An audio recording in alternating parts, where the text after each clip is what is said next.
It's a Tuesday morning in the break room. Rochester's Classic Rock 96.5 WCMF. How's it going, buddy? Pretty good, buddy. What's going on, female buddy? Doing good, buddy. 67 degrees right now. Going to get up into the low 80s. We got some rain and potential thunder between noon and 2 because we live in Kansas now. Mm-hmm. Anyone want to explain what the hell's going on? Mr. Tornadoes don't exist here? It's the heat. It's the heat.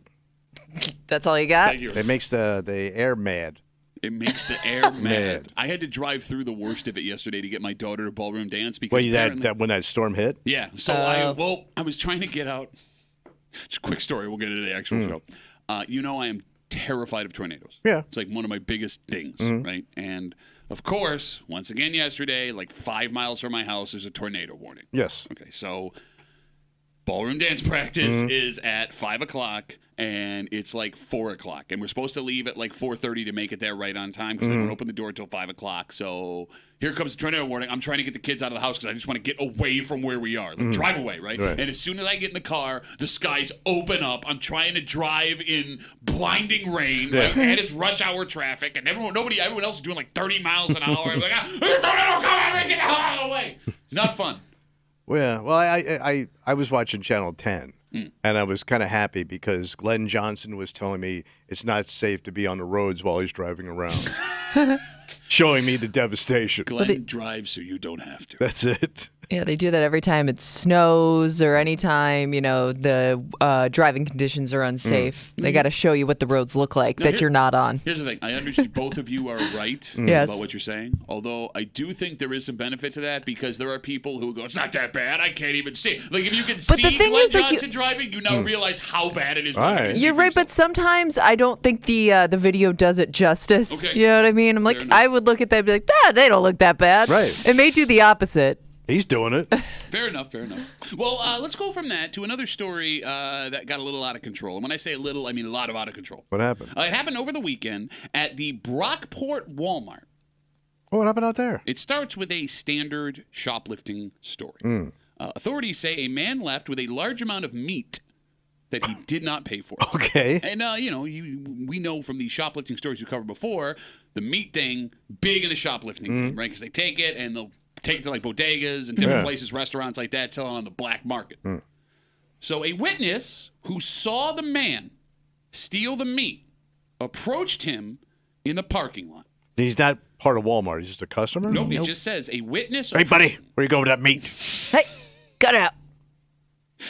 So as the random person approaches and confronts the suspect with the meat, police say the suspect then displayed a sharp object. Well, you need that to cut the meat. Or the person that's annoying you. Okay. Hey, buddy, drop that meat. That prompted the witness who confronted the meat stealer to then draw their legally registered handgun. So, look who brought a knife to a gunfight. Wait, so this dude pulls a gun? It's a meat standoff. And it's not his meat? Nope. And he's going to pull a gun on knife dude with the meat. Okay, I got it. I do want to know, to your point earlier, though, what he said to confront the guy. Hey, you're not that guy, pal. Drop that meat. That's not your meat. The man who allegedly stole the meat fled the area as soon as the gun was pulled. The suspect has yet to be found.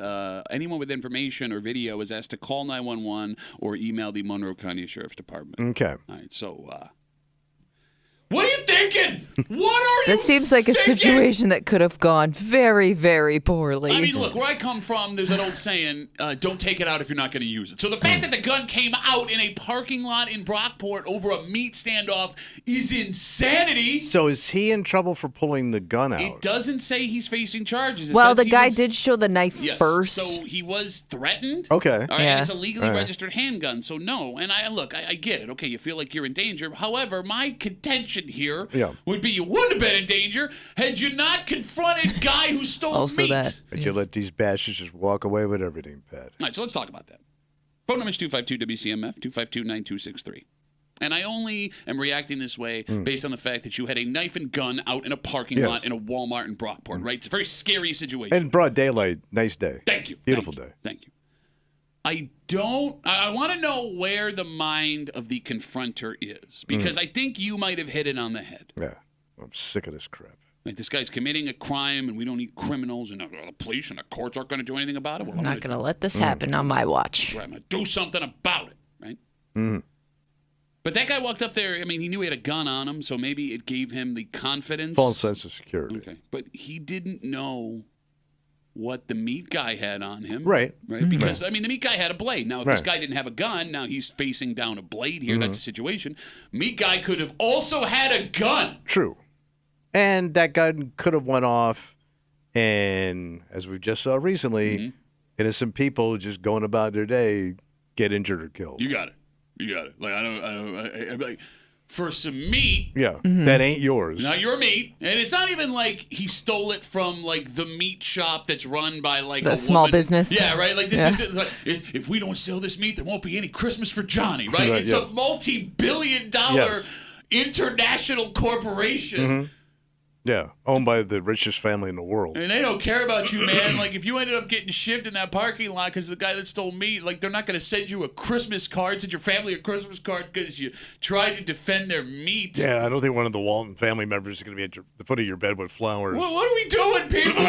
Let him take the meat. It's kind of an overreaction. Well, Because yeah, you could call a cop. You could do myriad of by things. the time I call the cops, they're not going to... Pull your phone out and film them. Oh, yeah, again, tell them I got to go to the courts, and the courts aren't going to do anything about it. Like, I get the frustration over crime. I just don't get how the meat theft, it affects you. It doesn't. But I'm a citizen. I'm not taking it. you, And I think Kimmy hit it right in the head. Not on my watch, buddy.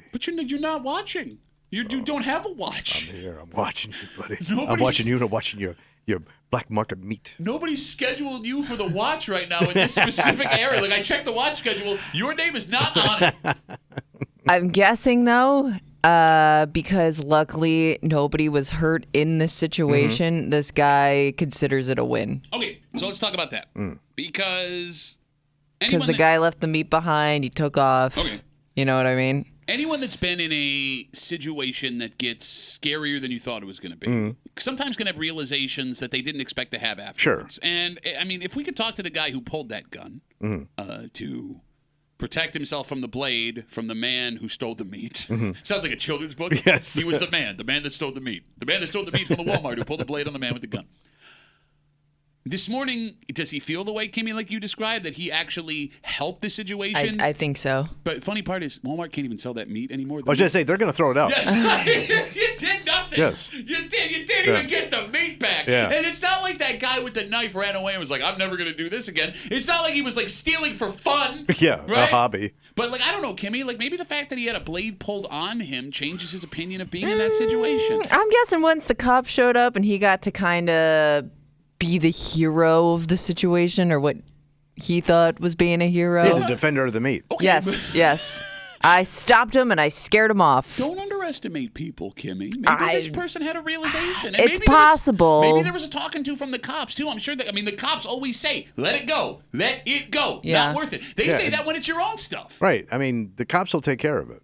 You have to have faith in these departments that you put your tax money in. The least you could have done is let the guy with the gun have the meat. Because they're going to throw it away. That's true. They're going to throw it. Here, don't do this again, and here's some ribs. All right? 252-WCMF, 252-9263. Again, we're talking about the story that happened over the weekend at the Brockport Walmart. A man shoplifted a whole bunch of meat around noon on Sunday. Investigators say the man left the store with the meat. He was confronted by a witness in the parking lot. Police say the suspect, the meat thief, alleged meat thief, displayed a sharp object, which prompted the witness to draw his legally registered handgun. That made the man flee the scene. They haven't found him, but he got the meat back that, again, is in the dumpster. What do you do if you witness this? If I saw this go down, Gun comes out, what do you do? nothing. I'm getting far away from this Yeah, situation. no, I'm that's not what going anywhere near. Yeah, That's there's what- a gun out. Yeah. That's what I'm trying to figure out. Because, look, I mean, we are in a world now where you have to consider what your actions are when you see a gun. Is that a Yeah, fair because statement? if you're coming on, if you just stumble upon the situation, you don't know how it got here. You don't know who's Yeah. I'm who's trying who. to think. I'm trying to think if a cop pulled up into the parking lot right when this was going down. Yeah. I don't know if that guy's trying to rob that guy of his meat He's in the robbing parking him of lot. all his meat. There's a gun out, Yeah. and the guy has a bag of meat or whatever. I'm thinking that guy's trying to rob him. Like, I'm thinking you're the bad guy. Like, that's how bad this could have went. No, you're right. But Because, I mean, we've seen enough shootings now where my ass is heading for the hills. But I wonder, and I just think of this from my own personal thing, right? Because, again, you never know how you're going to react as a human being in a very scary situation, right? Let's say you get out of your car, it's a long day, and you spin, Walmart on Sunday, turn around, you're 15 feet from a man with a gun. Do you freeze? I might freeze. Oh, I am. The times I've had a gun pointed at me, I froze. You peed your pants. Thank you for reminding me of that. You peed all your little pants. Did empty out my bladder. Little pee pants is what they called them. The man with the meat, little pee pants. But yeah, you freeze, man. It's a gun. The game's over.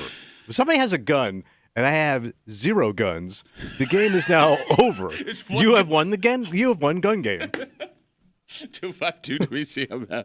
Let's talk to Mike. Hey, Mikey, how are you, buddy? Hey, every time I hear a story about shoplifting meat, I don't know if you guys are familiar with the story when it happened in Chi-Li Wegmans a few years back. The guy put the meat under his baseball cap. He was walking out the store, and they caught him because the blood was running down the side of his face. Is that a true story, Mike? Yes. One of the greatest of all time. Well, Mike, how much meat can you steal under your hat? What do you have, a 10-gallon hat on? I know. Yeah. He must have been one of these big head guys. I don't know. Big head guy. A lot of space in there. Mikey, thanks for the call, buddy. Have a good rest of the day. Mikey and his big hat guy. The big hat man next to the man with the meat, next to little man pee pants.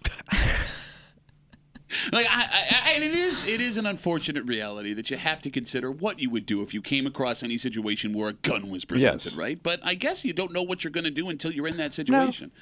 It would give everyone else in that parking lot a little more perspective on their weekend, though, however, right? Because, like, you know, we all get mad at the littlest, stupidest things. Yeah. And being stuck inside a grocery store on a beautiful Sunday would be one of those things you're frustrated with. And, oh, this sucks, and this is the worst. I'm going to pick up my kid from soccer practice, and then there's a gun in the parking lot.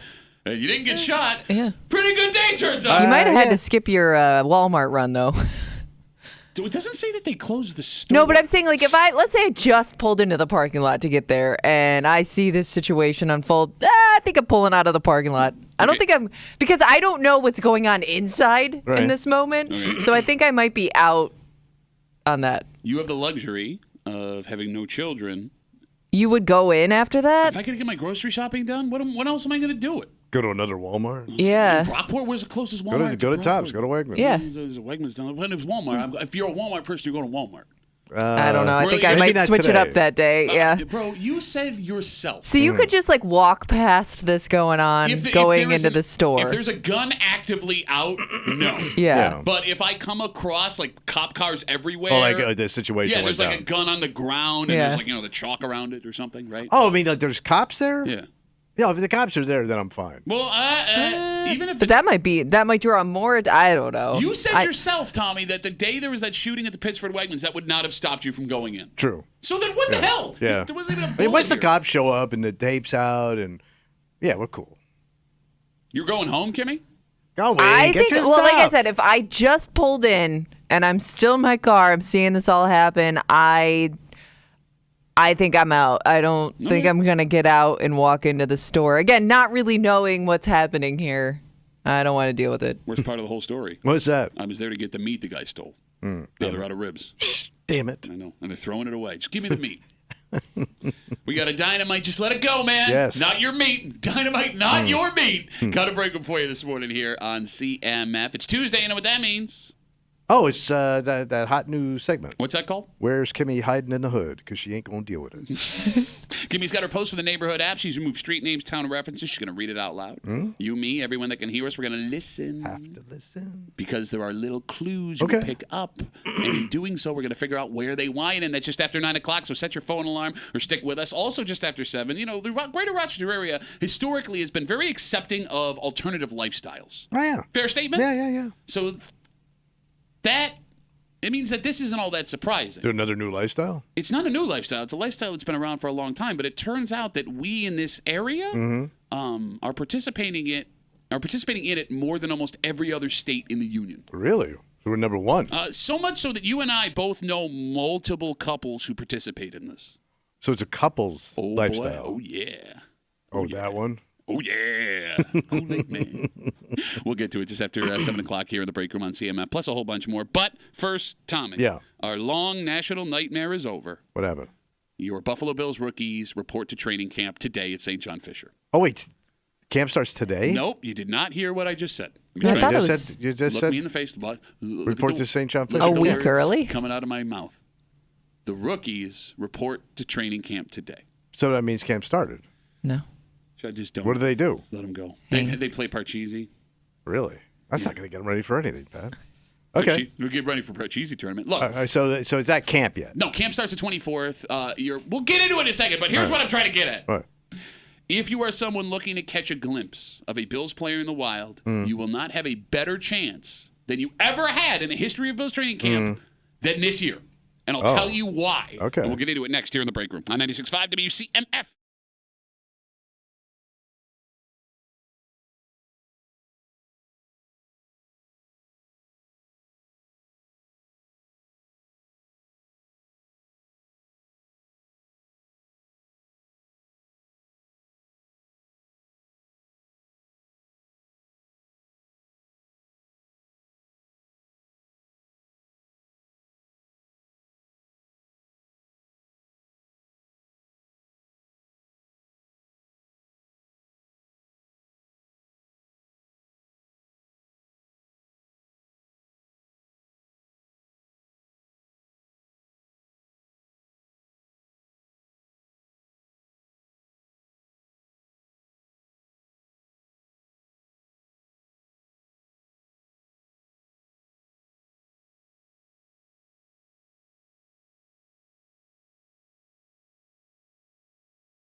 Rochester loves our celebrities. Oh, yeah. And anytime there's anyone even remotely famous walking around town, folks will go as far out of their way as they can to get a glimpse. Ooh. Remember when John Lithgow was at a Big M on the west side? Yes.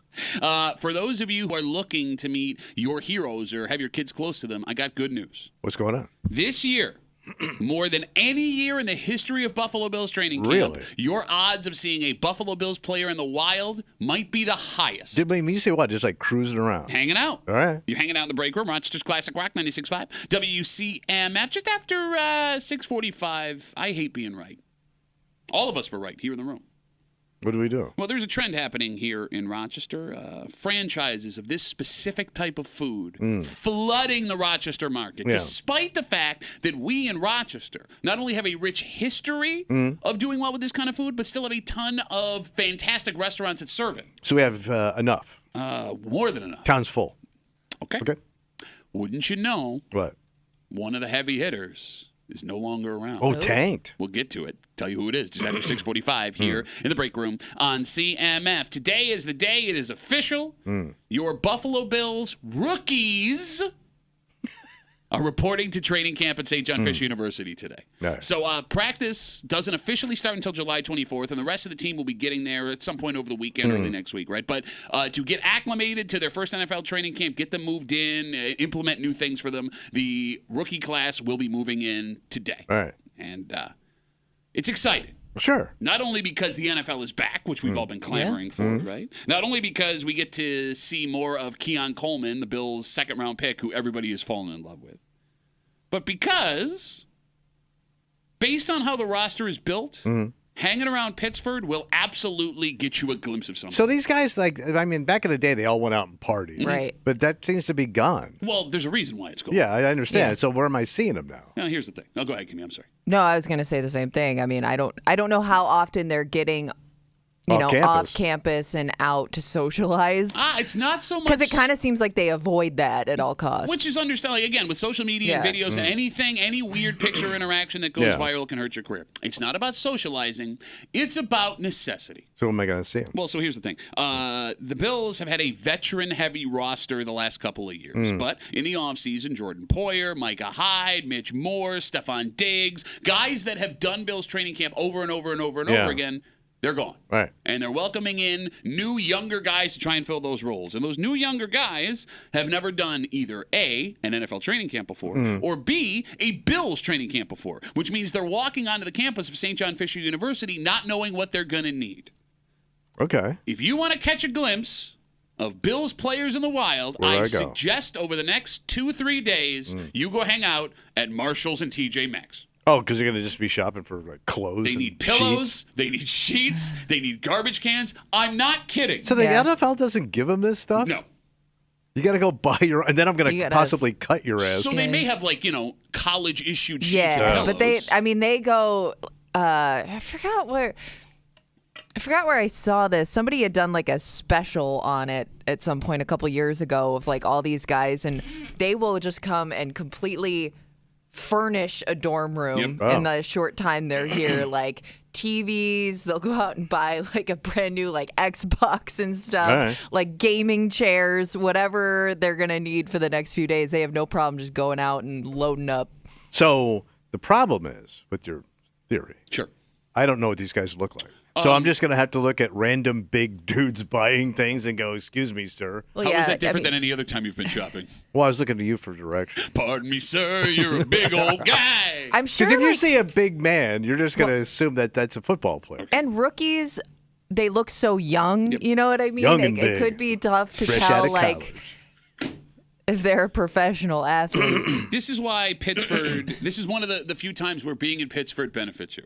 Because Why is that? Well, if you see a large, in-shape man in Pittsford, New York, that guy plays for the Buffalo Bills. Yeah, but you don't want to assume. You're right. Look, you could make a mistake, but I'm going to say 9 Yeah. out of 10 times, if you see a large, in-shape, tough-looking man in the village of Pittsford, that guy plays for the Bills. When do you ever see intimidating men walking around the village of Pittsford? Well, bankers, lawyers. Get out of here, Ambulance see? station. I guess At the same time, like even if you did make a mistake, would that guy'd probably take it as a compliment anyways, right? Absolutely. Yeah. I mean, absolutely. Okay. Yeah. I mean, you could just blindly talk to any man and be like, "Excuse me, do you play for the Bills?" And you're either going to make their day. I sure do. Oh yeah, you're going to end up with a picture with someone that lied to Yes. you, and you're going to look like an idiot. So here's the thing: 252 WCMF 252-9263. I know there are people listening to this show that have accidentally bumped into these players, and it's not just Marshalls and TJ Maxx, although I think that's the best spot you're going to find them. Yeah. Right? There's also going to be a lot of downtime, especially for these rookies up until camp officially starts. So it's this week. They're here today. They start coming in today. So for the next couple of days, they'll be bouncing around. All right. Kimmy brought up the furnishing the dorm room thing. Got to eat. Right? Mm-hmm. Okay, so they yes, feed them, though, they right? do feed them, but Dalton Kincaid, you remember him, the tight end from last year? He has an obsession with Nerds candies, the gummies things, and all of these guys have their weird little things that they love and have to have out of comfort.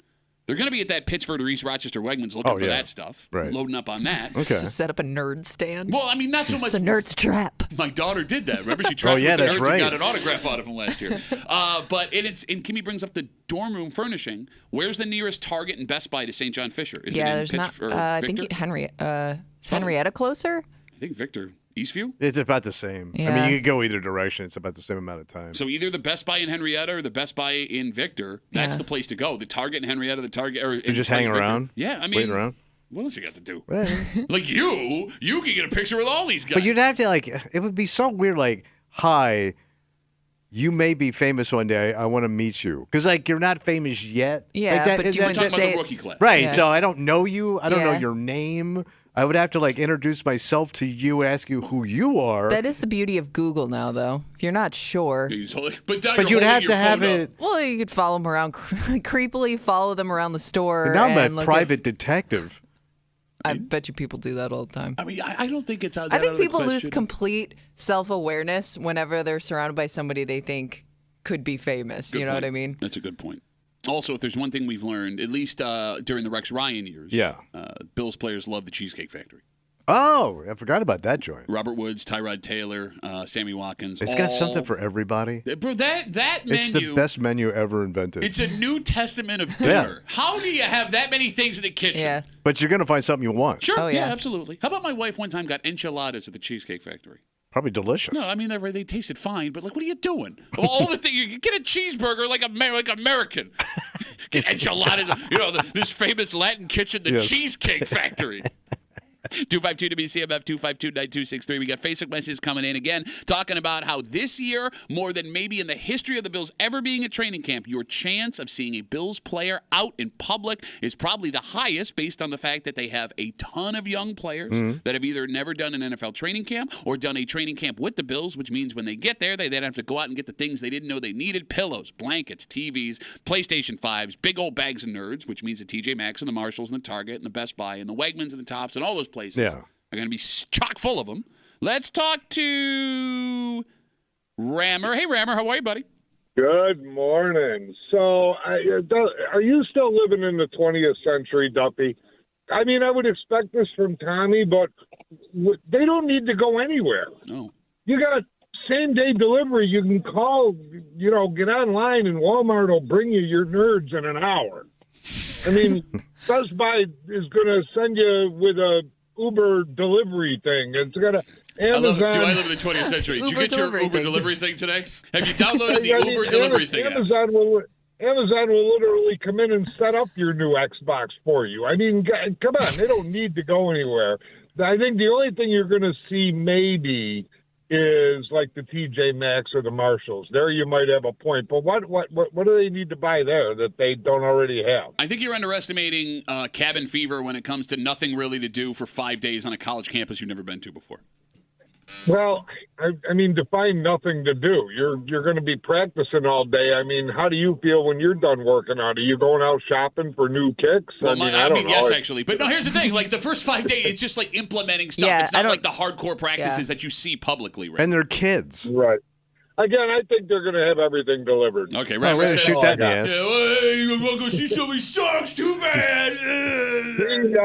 Bye, Rammer. There goes Rammer. Is bursting everybody bubble. The other thing about rookies, too, is, I don't know if they have, like, the flashy cars yet. So you won't even be able to, like, identify them by, like, the flash. They're not. I mean, they may have gone out and bought themselves something, but I feel like most of the time the rookies are a little bit more like understated. They're not. They signed their NFL contracts. But some of these guys are just undrafted free agents, right. But they still get like a $10,000 signing bonus. Oh, okay. Yeah. I mean, even the lowest of low, they get a little bit of cash to show up. All right, here's the key. You ready for that? Now, I don't mean to sound stalker guy, and I don't want to encourage any stuff. Not creeping, but here's the key.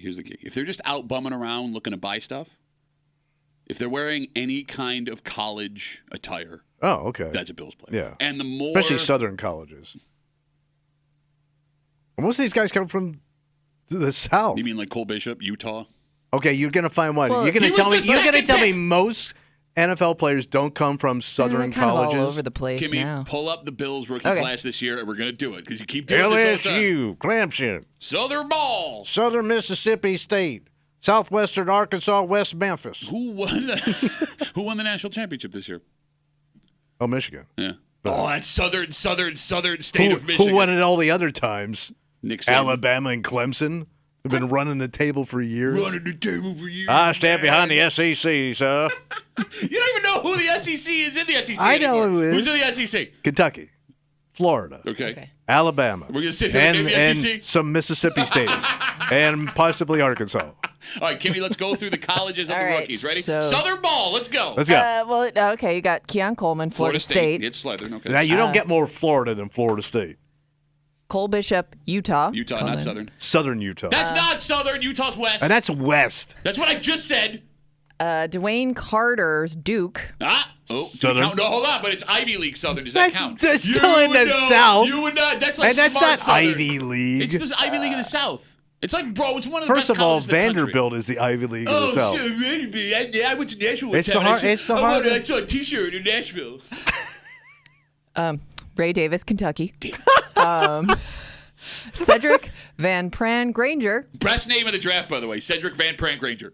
Georgia. Damn it! Okay, this one.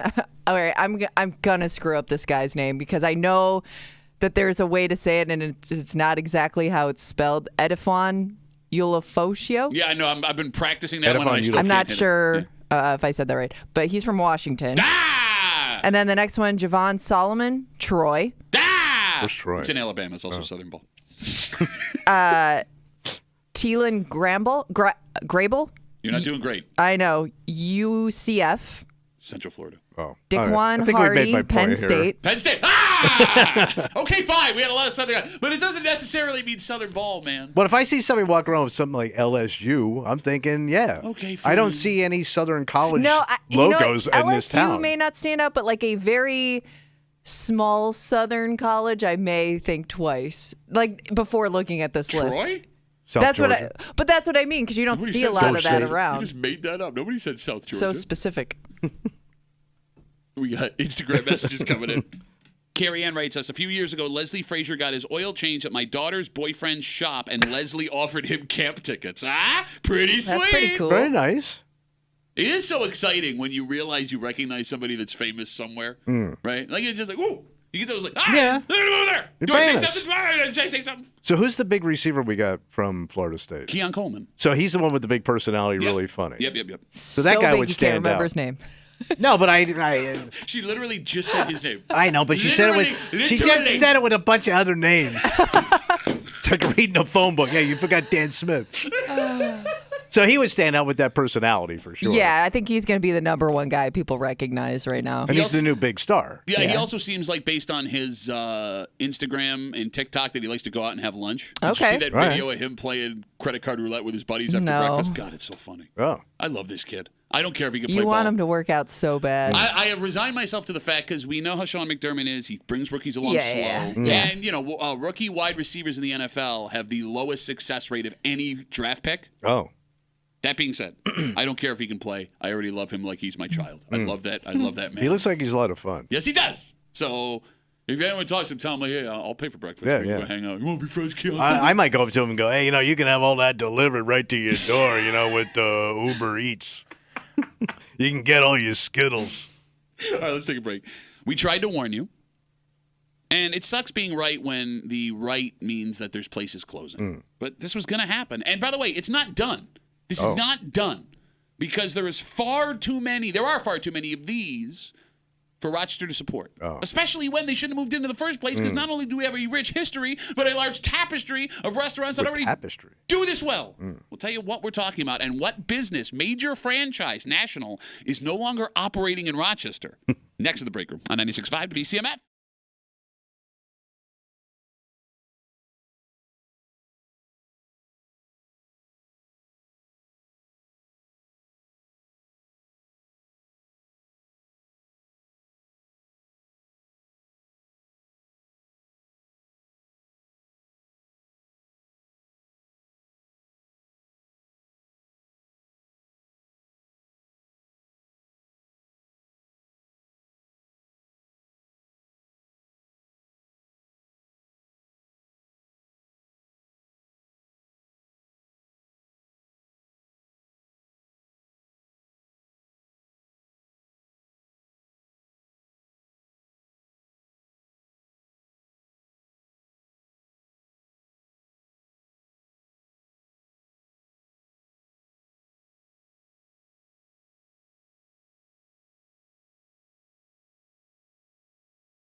We tried to warn you. What happened? We in the break room raved about the local quality of these types of foods. We stood in awe at the rush of chain restaurants that poured into our community to try and claim their spots in this realm.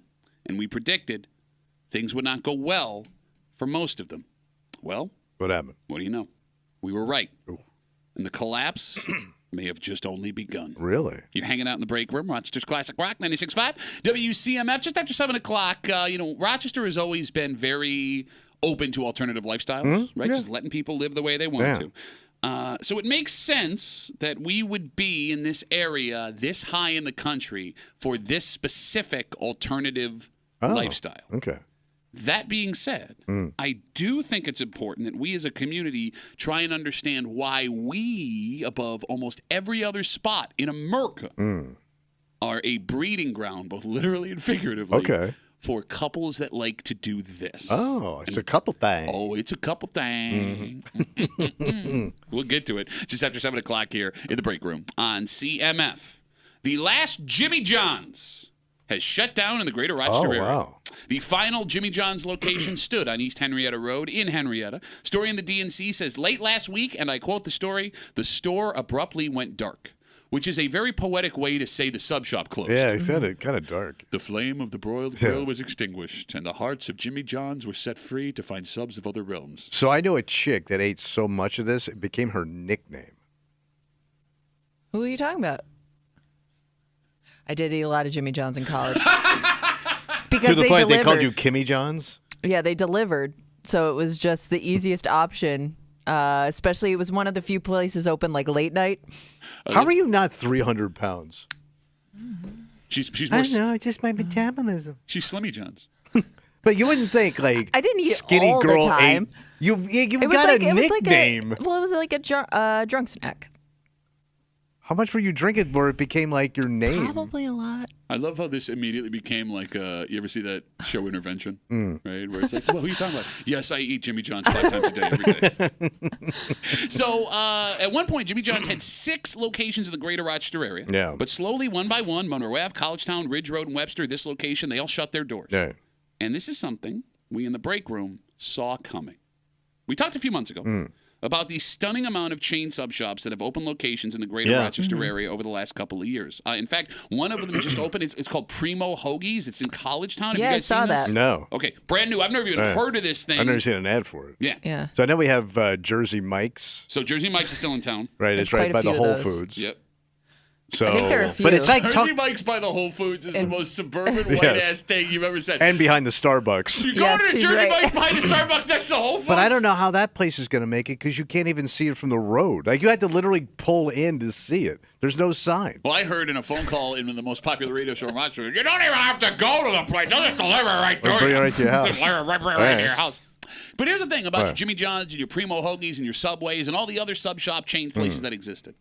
None of them really have hooks. They're all pretty standard sandwiches. I'm going to be honest with you. When I saw this story last night, I'm like, no, Jimmy John's didn't close. There's one that's out in Eastview or near Eastview. That's a Jersey Mike's. Is it? I thought Jersey Mike's and Jimmy John's have been the same thing this whole time.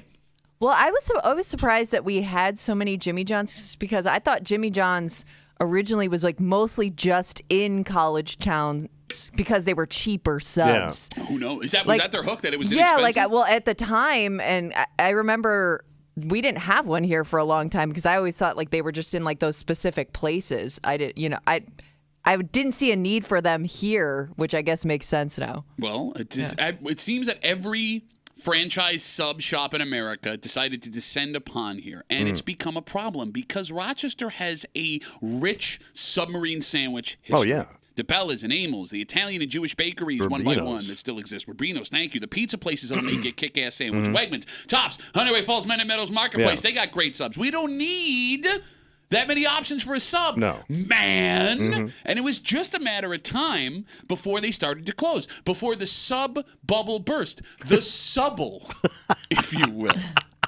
The question now becomes, and the What's phone that? number is 252-WCMF, 252-9263. Now that the bubble has burst, which ones survive? Or who's going down next?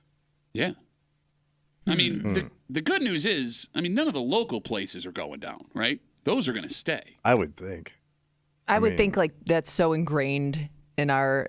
I mean, like, we hold everybody sub-level to, like, those local places. Yes. You know what I mean? Like, you can't, there's nothing above that to us. And it's not just those local places compared to the chains. You can get in fist fights over where you'll get a sub depending on who you're hanging out with and what their preferences sometimes, are. maybe you'd go to those other places, but it's just because the others may not be an option at the time for you. Okay, so let's talk about that.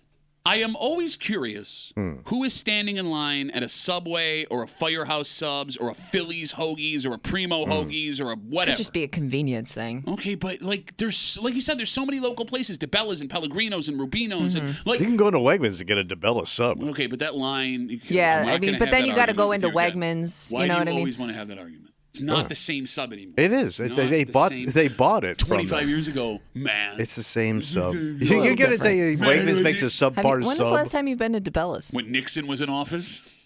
I used to go to DeBellas when I was fat. Oh, I would like a sub.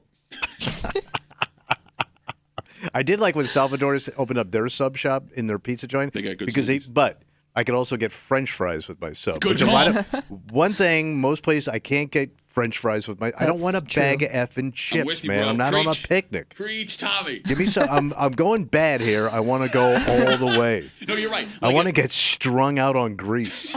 Especially if I'm getting a hot sub. If I'm getting a hot sub, I need French fries. Yeah.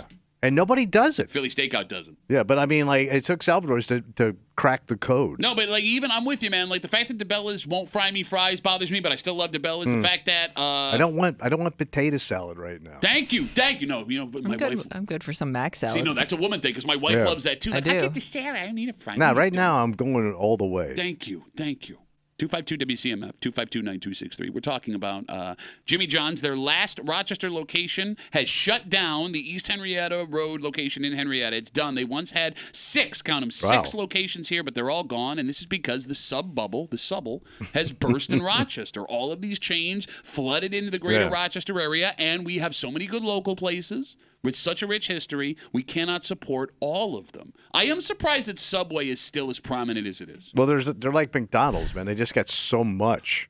You know what I mean? And they're in they're all over the place. Right. And I think it's partly convenience, too. I think they're the largest chain. They are. Because they don't have like a freestanding building. They're just in the mall. Yeah, they're in a strip mall. They're just down the street by the shoe shop. There are more Subway locations in the world than there are McDonald's or anybody else, which is pretty impressive. But again, look, Subway's not bad. But I'm not going to stand in line for a Subway sub, right? You're right? I mean, my brother worked at Subway for years. I see what those sandwich artists are made of. And here's the thing. I'm not saying that those chain sub places aren't good. I'm saying compared to the quality that we are used to, it's subpar. Because what chain place can make a steak sub like Philly Steakout can, right? Mm-hmm. I mean, that's a place that's been successful on both sides of the river, Philly Steakout. That's a hard thing to do. Yeah. Like if I'm at an airport or a hotel in Albany, New York, I am happy to eat a Jimmy John's sub or a Subway sub. You know what you're getting. Yeah. Exactly. But at home, there are literally 25 places I'm going to go before I go to any chain restaurant. Yeah, and they're all. I mean, to your point, there's multiples in every town. Thank you. And here's the thing. That goes. I'm sorry. Go ahead, Kimmy. I was going to say, I think we're also a place, and maybe this is because we have such a big Italian population here, big on bread. Like, bread here is the game changer for most people in terms of like where they choose to go get their sub. It's a good call. She's right. Damn it, she's right. That's why like the Italian they'll love bakeries... to like brag about like they make it's a homemade bread right there, or they get their bread from whatever bakery nearby. Like that is like a huge selling point for a lot of people here. You're right, but maybe there's something else we need to figure out here. What's that? Well, like we are a top 5 food city in America. It's documented, right? And we do not just Italian. There's a ton of food that we do well here in Rochester. What food don't we do that a chain could take advantage of? Southern food, probably. Okay, and so that's just like hold on. So it was fried chicken for a long time, but then Chicken Out showed up in the city, and that's Been amazing. A few places, yeah. The Magnet in Penfield, they sell fried chicken out of Penfield, but soon they're moving to the old Shaler's in Brighton. Oh, right, that's Southern food. Yeah, so that may not be an option. Well, it's fried chicken. Right. What chain restaurant does Southern food? None. I mean, Zatarain's, but you get it in a box at the grocery store. Right. I just wanted to say Zatarain. Yeah, I can't think of like a chain Southern like food. Yeah, but who wants jambalaya in a plastic cup? Yeah. Get your fast food jambalaya. Shrimp from McDonald's. Sounds gross. Yeah. Right? Like, I don't think there's a chain restaurant that we see, like, watching college sports or whatever, because, like, the Southern chain restaurants show up on college football all the time. Yeah, well, that used to be Chick-fil-A. That's what I mean. And that's here. So that's one that was successful. Right. Yeah. But I can't think of anything I've seen where I'd be like, we have to have it here. That would be massively successful because we have a gap for it. Right. I Maybe think we're tapped out. Waffle House. Oh, Waffle that's a House big is the one I'm surprised is not here. Not all over the country. We don't have a lot of like breakfast chains. Or Well, like we places. did, but IHOP got run out of business. Right. Denny's got run out of business. Yeah, Perkins. so maybe do we just not seek that here? We've got a big diner culture in But Rochester. too. Waffle House is the man. Here's what I almost don't want Waffle House to come here, and I'll tell you why. Now, you know I love Waffle House like you love Waffle House. And anybody that's ever been to a Waffle House. Is a Waffle House a time and place kind of thing? No, well, it is. Well, no, not for me. I'll eat Waffle House. Okay. Here's what I'm scared of. I also loved Sonic when I was touring. Yeah. Doing the stand-up comedy. I did too. I used to go to Sonic all the time. So there's What's the problem? There's a Sonic on Jefferson Road. I've been to Sonic 3 times in 5, 6 cities. I don't even think about it for some don't. reason. Yeah. And I'm worried that if Waffle House were to move to Rochester and it weren't successful, it would break my heart. I'm worried that if Waffle House were to come to Rochester, I would not frequent the Waffle House as much as I should. I would feel like a hypocrite, Yeah. and I don't want to do that to myself. So when I drove to Florida last year to see my brother, long trip, haven't done it in a long time, but I was excited because I booked one night stay at this motel that was right next door to a Waffle House because my wife had never experienced Waffle House, and I was super excited to go into Waffle House. And she wasn't hungry. I'm not ready for breakfast. Come on! So I said, get it. Trust me, get it. No. So I end up getting my food, and she got a cup of coffee. She didn't eat the Waffle House? I'm not I would hungry. have to at least try it. I'm not hungry right now. I go.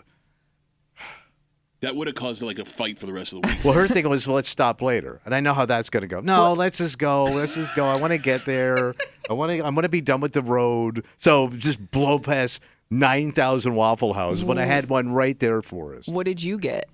So I had the scattered, chunked, and smothered. It was delicious. I hadn't eaten like that. I ain't ate like that since I was a fat boy. So I was in the South. God, no. And it was the coolest Waffle House because it was right next, like a retention pond that had the sign, beware of gators. I go, this is like hitting all of it, man. You can be eaten by an alligator. You can also eat Waffle House. We can go home now. We're staying at a Hamptons Inn. Come on, man. Wait, you think a Hampton Inn's a motel, you prissy-ass bitch? That's a nice hotel. Not a nice hotel. That's okay. Hampton Inn is the nice, best isn't of the It was chains. till you ate them out of business. You know, that was your mom. 252 WCMF. My mom went. Don't want to get dumped. We started this conversation with Jimmy John's closing their last Rochester location. It moved to the fact that the sub bubble has burst in Rochester. We don't need them because our sub game is so good here. We then moved it towards what gap could be there for a franchise to move in for food we don't do well. Other than Waffle House, we couldn't think of one. But Kyle says he's got it. All right. He's got the last word on CMF. Hey, Kyle, how are you, buddy? Bucky's gas station would be the number one chain that would do great. Say that again? Bucky's gas Oh, station. Bucky's. But that thing's massive. Yeah. It's like a grocery store. It's like isn't an it? It's airport. like a Walmart. It's the biggest thing I've ever seen, man. Well, they have like 120 gas pumps. Yeah, and no trucks allowed. It would kill it. It would, for up here, it'd be phenomenal. Yeah, Well, but they claim they have the best brisket sandwich in America. Yeah, I haven't been able to try it. Well, but that's what they're known for, and people go in there and load up. All right, but Kyle, that's not really a chain restaurant. That's a gas station, and they build them in the middle of nowhere, so it wouldn't even help us. Yeah, that thing would be like in Bath, New York. You would hop on the thruway just for that. All right, Kyle, you sound like a nice guy, but you're I'm not driving to a Buc-ee's. Boo, Kyle, boo! Thanks for the call, Kyle. So we are getting a bunch of tweets suggesting Cane's. I've had Cane's, and it's good. Okay. Oh, I like it. Chicken, Cane's chicken. Yeah, it's just chicken strips. Where Yeah. are they out of? Somewhere down south. They advertise a lot during college football. Okay. If it's on an SEC game, we don't have it. No, Reed Ferguson, the long snapper for the Bills, has talked about opening a Cane's chicken franchise in Western New York. Oh. That's how much he loves it. So it's out of Louisiana. There you go. Oh, Yeah. Louisiana chicken. That's where chicken is good. Good chicken. Oh, we'll have someone else write the Chicken's slogan. Louisiana chicken. That's where chicken is good. Let's take a break. No, I mean, who knows what from the South would work here because we have very different tastes in New York compared to other places. Yeah. And that doesn't just go for food. That goes for lifestyle. Oh.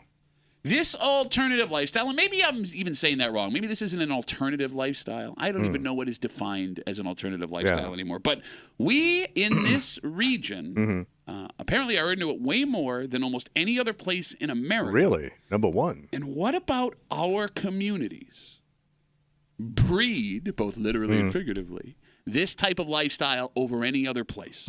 We'll tell you what it is and try and get to the bottom of it. Next here in the break room on CMF.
The greater Rochester area has traditionally always been very accepting of alternative lifestyles. Yeah. At least more than other places, I think, in America. So in that way, this story makes sense. Still, Tommy, there has to be some kind of explanation as to why folks who live here and around us seem more apt to participate in this than any other places around the good old USFA. So I'm trying to think what lifestyles left. You're hanging out in the break room. Well, okay, you kind of sounded like an old guy who lives in Pittsburgh. What lifestyles even left with all the lifestyles? What we days? got? What are you doing? You're hanging out in the break room. Rochester's Classic Rock 96.5. WCMF. Just after 7:25, 7:30, there are two stories on the front page of the Democrat and Chronicle website today documenting beautiful homes that are for sale in two parts of the greater Rochester area. Oh, okay. And since the beginning of homes being for sale, one of people's favorite pastimes was to go look at things that we can never have. Sure. We still feel that way right now. Oh, really? We'll get into it just after 7:30 here in the break room on CMF. Tommy, did you know What's that? the state of New York is a top 5 state for swingers? Oh. According to digital research data, the state of New York is number 2, only behind Pennsylvania. Pennsylvania? It gets weirder because the top 5 states for swinging, according to the data they collected, are not like the sexy, free-living places that might pop in your head. PA, New York, Delaware, Michigan, and New Jersey. Damn. So all cold weather real states, right? Cold weather and real states, Kim. Both cold weather and authentic real states of the union. New York may make sense because of New York City and because of all the underground stuff that developed post-war. You're doing it. You're doing it. Underground stuff that developed post-war. Yeah. So like Plato's Retreat, bathhouses, stuff like that. A lot of that stuff really started in New York. Okay. But do you think that goes hand in hand with swingers? Well, alternative lifestyle. Sure. Okay. But people were meeting in private because it wasn't socially acceptable. Swingers. So Plato's Retreat was for swingers. Could you explain to the audience who may not know? It was like we're just massive creeps that we all. Oh yeah, Plato's Retreat. Sure. It was a private club. You paid a membership and you went in there, and couples and single people. Basically it was a bar where you could also go in the back room and bang. And it was like private rooms, open rooms, orgies, all that stuff. Okay, now I regret asking you to. You saying orgies is really, but when you make eye contact with me and say orgies. But you would open up the door, there'd just be a pile of moving ass in there. So. It would, bro. I'm telling you, it's disgusting. And then they opened up one in Florida. Plato's 2. Electric Boogaloo. So we have talked. Ass moving 2. We have talked about those big like swingers parties but I kind of always thought like that was a traveling thing. Like I didn't know it just happened here. But like you and I both know swingers. A lot of them. Like that are open about it. Yeah. And then they go and they have these like places where they go to a hotel and there's like groups. Yeah. No, you're right. Like I would like to be that cleaning lady doing those sheets. Jesus Christ. Going back to a point you tried to make, you did what I initially did when I saw the story too, because I thought this has got to be New York City, right? This is why the number's coming up. But it doesn't account for, like, New York City is one of the biggest cities in the world.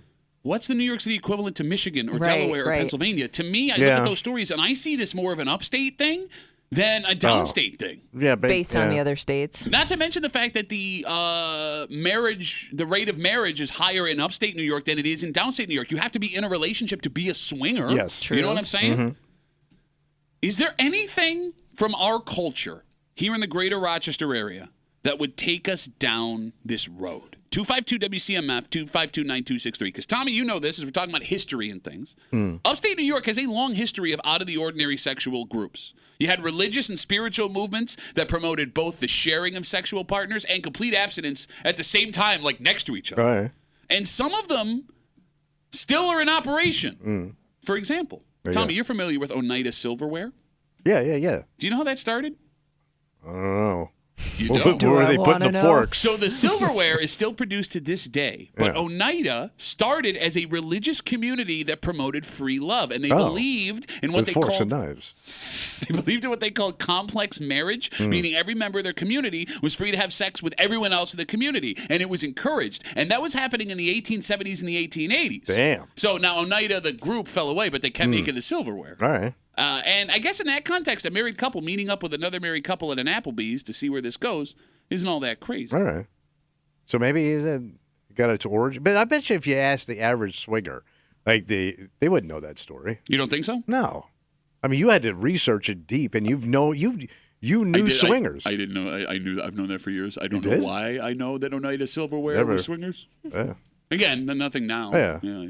It's all clean. Yeah. They wipe the forks down before they send them out. It always amazes me that, because like it's a real, like you and your wife are agreeing on some really shaky ground here. You mean right? swingers? Yeah. Don't bring my No, I'm relationship just into saying, No, like- you and your wife are into bagging other couples, right? But think about that, like for all those planets to line up. Like, let's say you want to do this, and then you got to find another group of people willing to do it. It's a lot of work. Okay, so let's talk about that. I mean, it is work. Because this alternative lifestyle is strictly for sex. Like gay couples become couples. They have children. They become a family. Okay, you're right. This is strictly a sexual thing. Okay. It's not like you're gonna. You know what I mean? I do, but maybe it's not. Maybe we're looking at it the wrong way because we're not in that lifestyle. Maybe it's more about excitement than it is sex. It could be. Maybe it's more about getting out of your comfort zone than it is sex, Yeah. right? I mean, if it's just sex, you can cheat on But it's also yourself. kind of a fetish. Is that no? You think Well, I mean, you want to watch, though. but you get titillated watching another man or multiple men have sex No, with your now wife, I and, think- and it's the same thing for her to watch you have sex with multiple women. Now I think we're getting into realms of not swinging. I thought swinging was It strictly could I'm be, I having guess, sex. different things. Like I don't know if it's necessarily watching. Yeah. Well, I thought- know they do it usually in an open group, the ones that we've known. I don't know about that. I thought like you could actually swap partners. You Doesn't can. mean you can't do it privately, right? You can, but Yeah. like most of these people go to Do these it in, like, a- places. No, you don't say most of. Don't say you're doing it. I think I know. probably. I will say 94% Okay. Go to you think the- it's in one big room? they go in, not in a room, but they kind of move around in groups. It's like you ever kick over an anthill? It's like that. That's what it looks like. Now I know there's some couples that try to get other couples to swing. It happened to my sister-in-law by accident. She didn't realize what was going on. What, you like fell down and all of a sudden it was happening? No, kind of. They went over to this couple's house and they started getting like, they were like a stuffy rich couple. Okay. And my sister-in-law and brother-in-law over there, and all of a sudden, like, weed shows up. She wants to start dancing with her. Yeah. It got very swinging 60s kind of thing. And Okay. then when they got out of there, like, see you later. Okay. Way to ruin the party. Yeah. But, she wasn't into it. Good Two- Catholic girls. You don't play. 252 WCMF 252-9263. The state of New York is the second most popular state in America for swingers. And Tommy had the theory it's got to be New York City. Oh, there's degenerates down in New York City. It all starts in New York. Shooting heroin, watching Dwight Gooden pitch baseball, swinging away. But based on the other states, Pennsylvania, Delaware, Michigan, New Jersey, this seems like an upstate thing. Yeah. And there's a higher rate of marriage upstate than there is downstate. So it would make the most sense that more swinging is happening around here than would be happening in Brooklyn or Harlem or Manhattan or whatever. And we're trying to figure out what about the greater Rochester area would breed something like this. Let's talk to Frank. Hey, Frank, how are you, buddy? Hey, guys, listen, when in 77, I got divorced. Went out to see a buddy of mine, just got out of the Navy. He was hauling lemons and artichokes, and I was staying at a place called Port Hueneme with another guy. Can we pause? Because I think I've heard this Paul Simon song.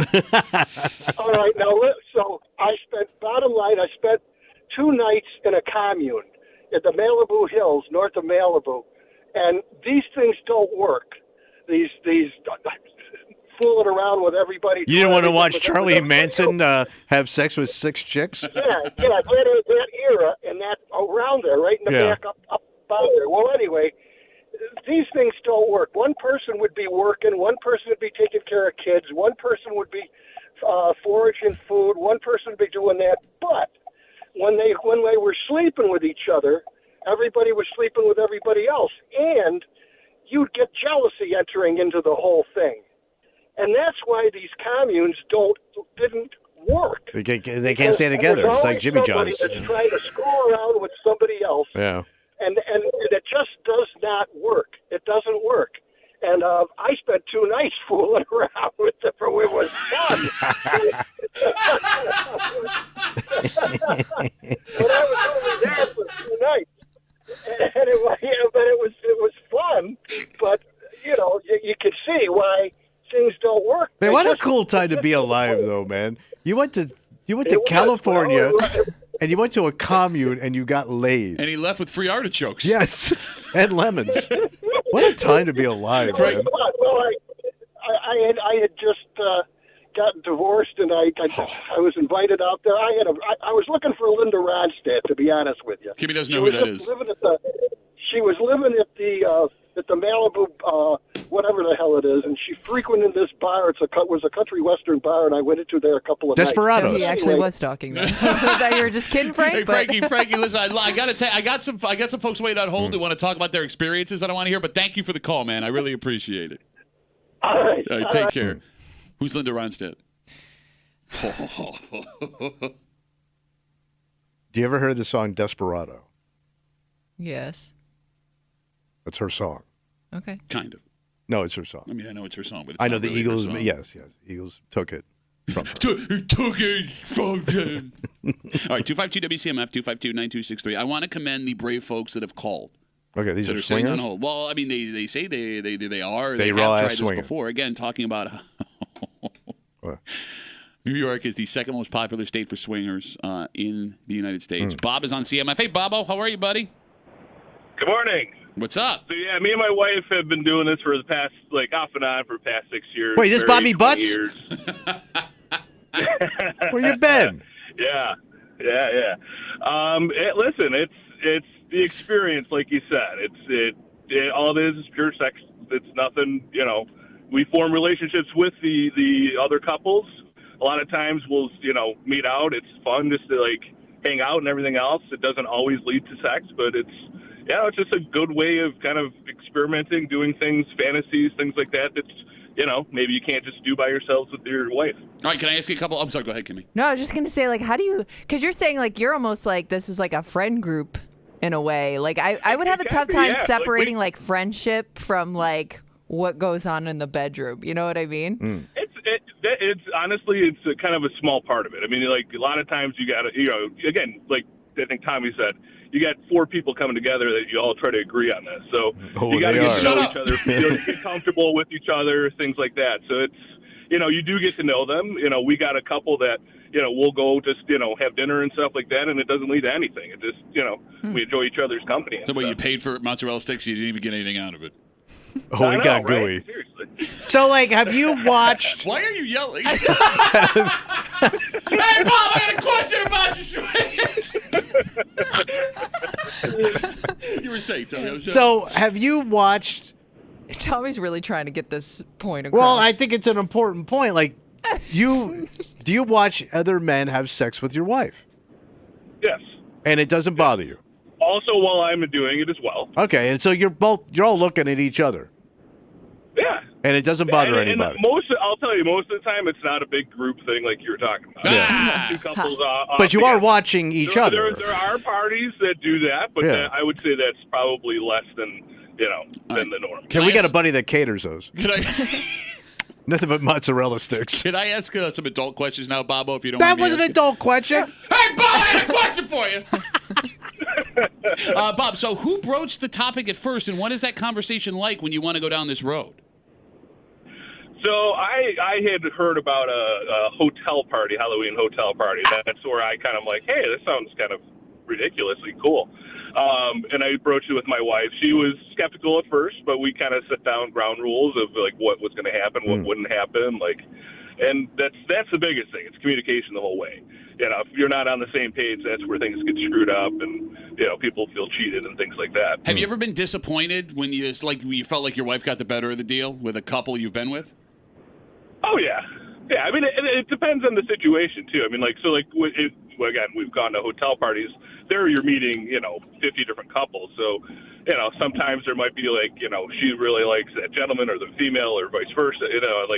So sometimes you take one for the team. Sometimes you don't. Ooh, you got to go fugly on Friday. Yeah, to his point, I'm thinking that would be hard to find a couple that you both feel are equally attractive. Because think of how many couples you know where they're not. Oh, yeah, absolutely. I'm thinking of one right now.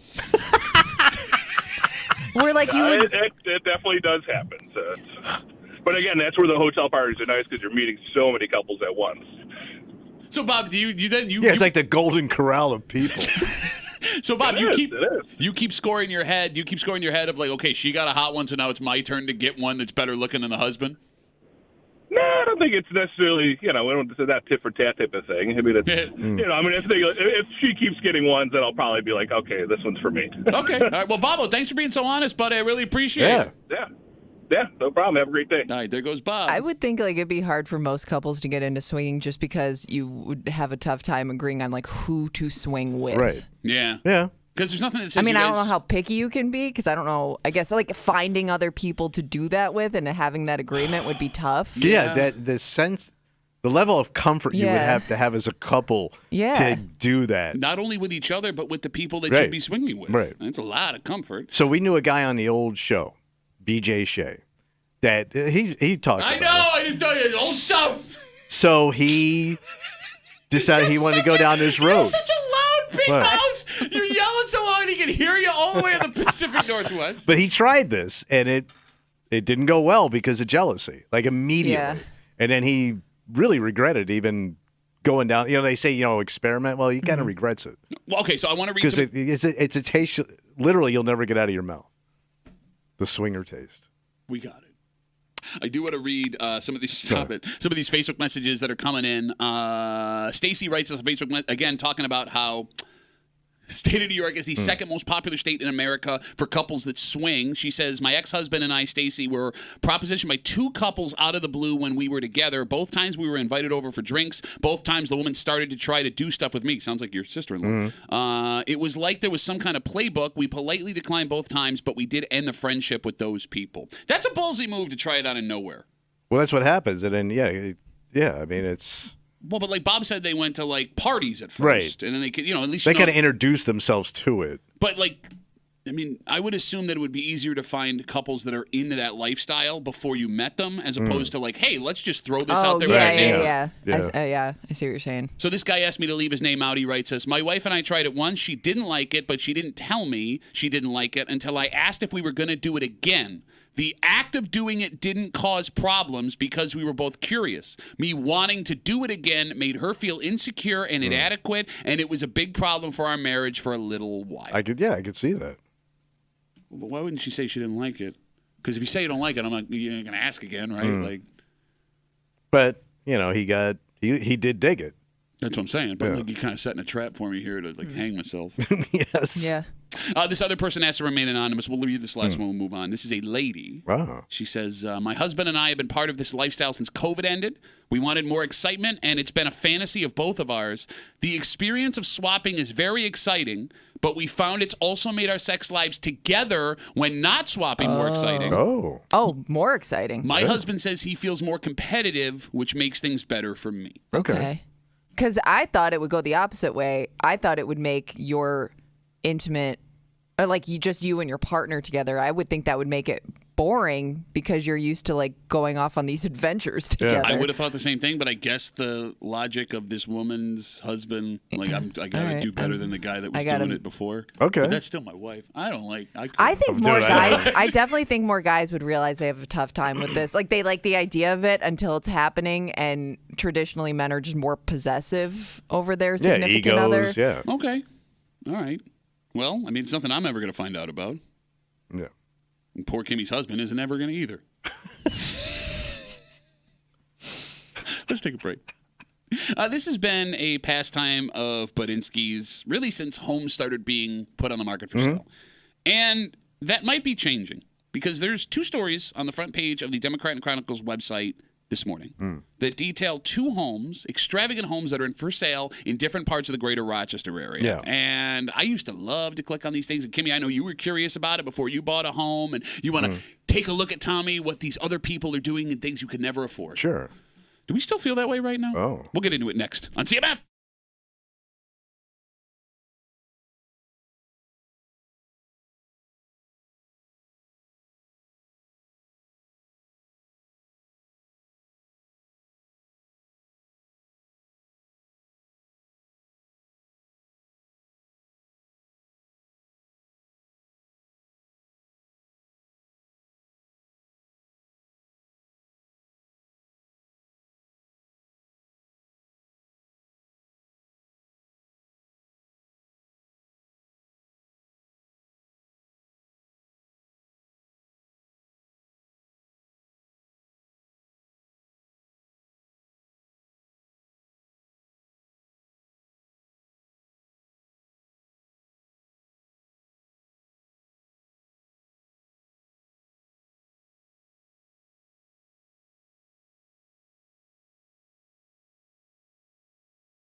It's a pastime as old as homes themselves. Yeah. You want to see what is going on inside the places you don't live.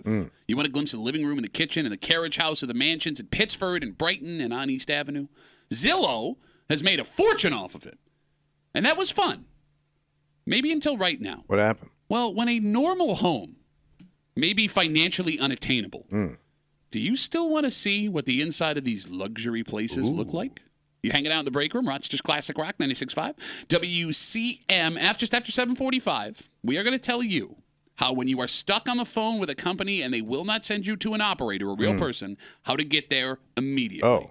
It's a new trick. Don't you just scream, representative? No, you got to say it 15 times. Okay. Representative! We'll get to it just after 7:45 here in the break room on CMF. So the front page of the website of the DNC has 2 stories documenting homes for sale in the greater Rochester area. One headline reads, Tommy, quote, dream home on Canandaigua Lake for sale. Damn. And they have the photos. And the place is gorgeous, obviously, right? Vaulted ceilings, gourmet kitchen, giant deck, hot tub. It's right on the water. All of it sits on 1.4 acres. Damn. It can be yours for the low, low price of $1.35 million. Oh, what a steal. Damn. All right. But let's say you want to live closer to the thick of the action. All right. Another story looks at a mansion for sale on East Ave right over the line in Brighton. 93,000 square feet. Wait. Or not 9,300, I'm sorry. Big difference there. It's 5 Walmarts. It's a castle. 9,300 square feet. That's still, that's a massive house. Yeah, but screwing it up made it sound like a massive house. Chandeliers, fireplaces, private pond with a stone bridge, full wine cellar, totally separate apartment, Kimmy, attached to the home. The bridge is what impressed you? Yeah, like How many houses have a bridge? Yeah, you want a bridge. A stone bridge. Yeah. It has a room with a stained glass ceiling in it. Okay. Wait, like a cathedral? Yeah. All right. Yeah. And it can be yours. How much? For the bargain price of $3.2 million. God damn, that's worth more than the lake house. Yeah. Yes. I mean, this home is massive. It's one of the most beautiful things you've ever seen. So both of these homes are a little bit out of they're out of our price range. Hell, even average homes are out of a lot of people's price ranges who live in the greater Rochester area right now. And there was a pastime for decades to try and get a glimpse inside of the places you could never live, right? Like folks went to open houses for fun. Oh, sure. That you watch that parade of homes on TV every Saturday morning. I was a loyal viewer even when I was a teenager. But my wife watches these shows all the time, like Buy in Sunset, Buy in London, Buy in New York, where they go to these extravagant. Like the prices are insane. Okay. Like I thought you could buy a jet for that price. And then Zillow showed up, right? And we spend all of our times looking at the price of houses of people we know. So you could see what it looks like on the inside or what it looked like on the inside. Because we're curious. Well, for folks under 45 years old, I'm asking specifically, and the phone number is 252-WCMF, 252-9263. As homeownership becomes harder, is this something that still entertains you? When you see these stories in the news, when you see these homes pop up on social media or with links to Zillow, do you look in awe? Do you look in anger? Or do you avoid it altogether? Because I didn't realize till yesterday when I was on the front page of the DNC, these stories made me a little bit mad. I mean, maybe mad's not the word. So like when I mentioned those shows that my wife likes, right? Yeah. And I watched some of them, and I start getting depressed. There it is. Yes. Like at first, I'm impressed. Yeah. And then I get depressed. Why do you get depressed? Because you realize like somebody lives like this. Yeah. And it's like their third home. Yeah. And they're selling it because they don't like it. Think about that. These people are, I don't like the kitchen. I don't like the way it faces. And I'm going, shut up. We're going to have to gut this place. Yes. That was just built yesterday. It gets really, I get depressed. I can't watch them. So to your point, the home on Canandaigua Lake that I told you about was built in 2020. It's only 4 years old. And somebody's done with this dump. Somebody's moving out of it. And that one in Canandaigua, the one I just told you about, seems like a second home to your I'm sure it is. Yeah, whether it's a cottage. Whether it's $1.35 million on Canandaigua Lake or $3.2 million to buy a home on East Ave in Brighton, who can afford these houses? Who are these people? I'm dying to know. I think curiosity. And why don't they make the whole plane out of the black box? I think curiosity, to your point, just overrides all of that depression, emotions, whatever. You think so? Because I think that I still want to see the inside, but I look at it differently. I think I now look at it like you want to point out the things that you wouldn't need. So you are kind of hate looking at it. Kind of, yes. But like I still want the tour, but I also want to point out that who needs 2 pantries? Well, You know what I A mean? lot of cereal. That's who. Load up. Yeah. Like, I think I like to like go around and like point out like, I wouldn't need that. That just seems like nobody even sits in this room, so what's the point? Like, I want to like go around still, look at the extravagance, but also crap on it at the same time. So, no, go ahead. Yeah. So my brother owns. So my oldest brother owns 2 homes. He has one in Florida on the water. Ooh! Then he has another home up in the mountains of North Carolina. Ooh. Well, we had to do with a southern accent. And he's not happy with either of them. Wait, what? I'm telling you. So like Okay. he goes, this house down here, I don't like the view. We want to add on, but I don't know. I'm getting too old. I'm done with Florida. And then when he goes up in the mountains, the place is too small. It's not adequate enough.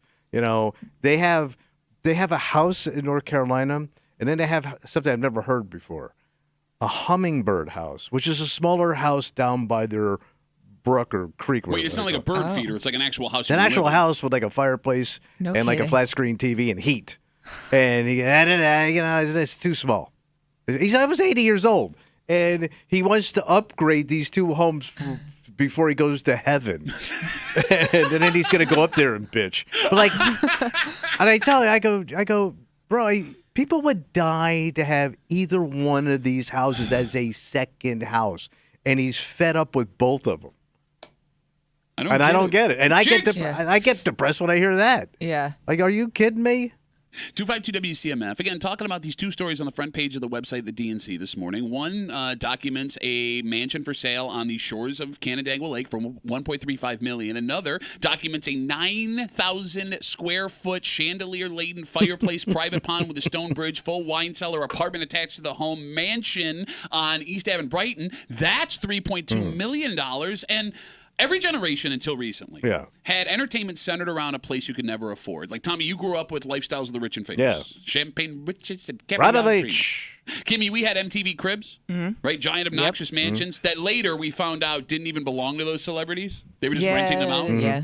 But for young people, I mean, you brought up the Sunset. Yeah, it's selling all these different things around the world. I didn't really think of them, so I guess they still exist. But it feels like the more popular shows, Kimmy, are the ones that couples are going into dilapidated homes to try and fix up and flip. Got those too? Yes and no, but I feel like that's a different type of satisfaction you get from watching those shows as opposed to like the rich and famous, The flip to house one, you're more watching like how you redesign It's a a little kitchen, bit, how you fix a bathroom. But that seems more It's more hands-on. But that seems more attainable. It is, It is. but I don't know. But even those houses are like when you see their that pisses budgets, you off too. like they'll go, well, what's your budget? Well, we qualify for a $1.2 million mortgage. She makes and sells custom bead kits. Right.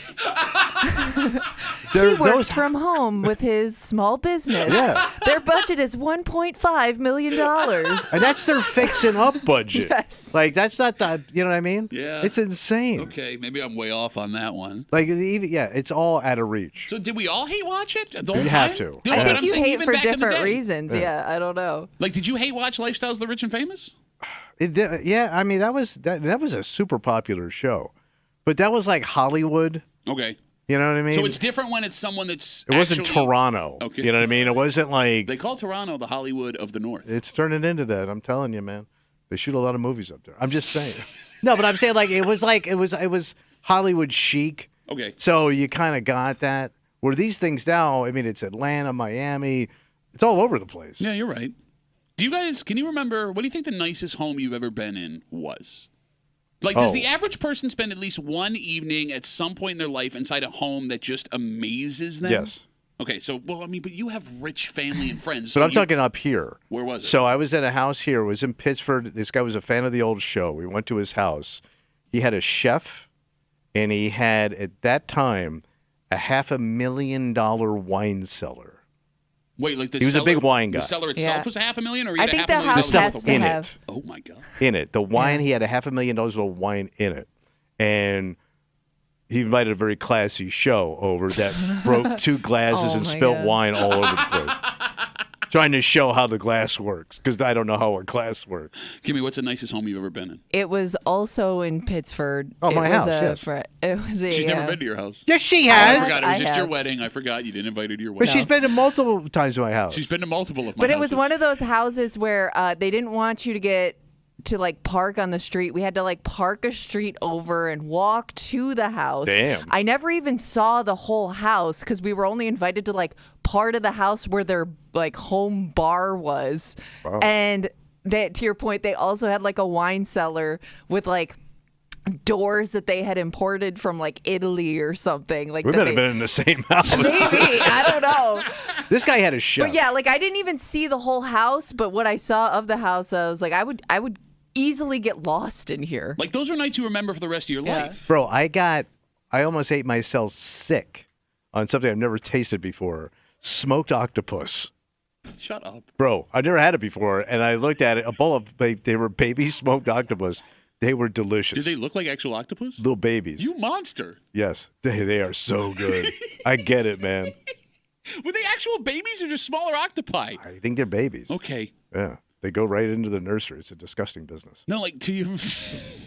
To your point, like you will remember that the best home you've ever been in for the rest of your life. I was a teenager. I was like 13, 14 years old. Oh, yeah, with all those rich kids you went to school with. No, it wasn't it. I have my uncle on my dad's side. He is a park ranger, and he lives out in the West, and he's at a different park like every couple of years, right? So he came home to visit, and he was friends with this gay couple. He was staying with them, and it was, the reason I say gay couple is because it was the most stereotypical gay couple home I've ever seen in my life. So it's got to be, decorated to the nines. It was, Kimmy, it looked like a museum in the inside of this Okay. home. It was a log cabin that they had built for themselves, but it was a mansion log cabin. And they had like... It's unique. They had like... Like if Abe Lincoln hit the lottery. Yes, exactly. And you know how like you go to a museum and you'll see like glass cases with like things on display? Like stuff you didn't feel like you could touch. They had the glass cases in the home, like displaying like antiques and things that they were had, so precious. Yes, traveled and bought. And again, same thing. I never saw the entire inside of the house. It had 2 kitchens on the first floor. 2 kitchens. And like it was the first time I had ever seen a hood over a stove. Oh, a big hood oven. Yeah.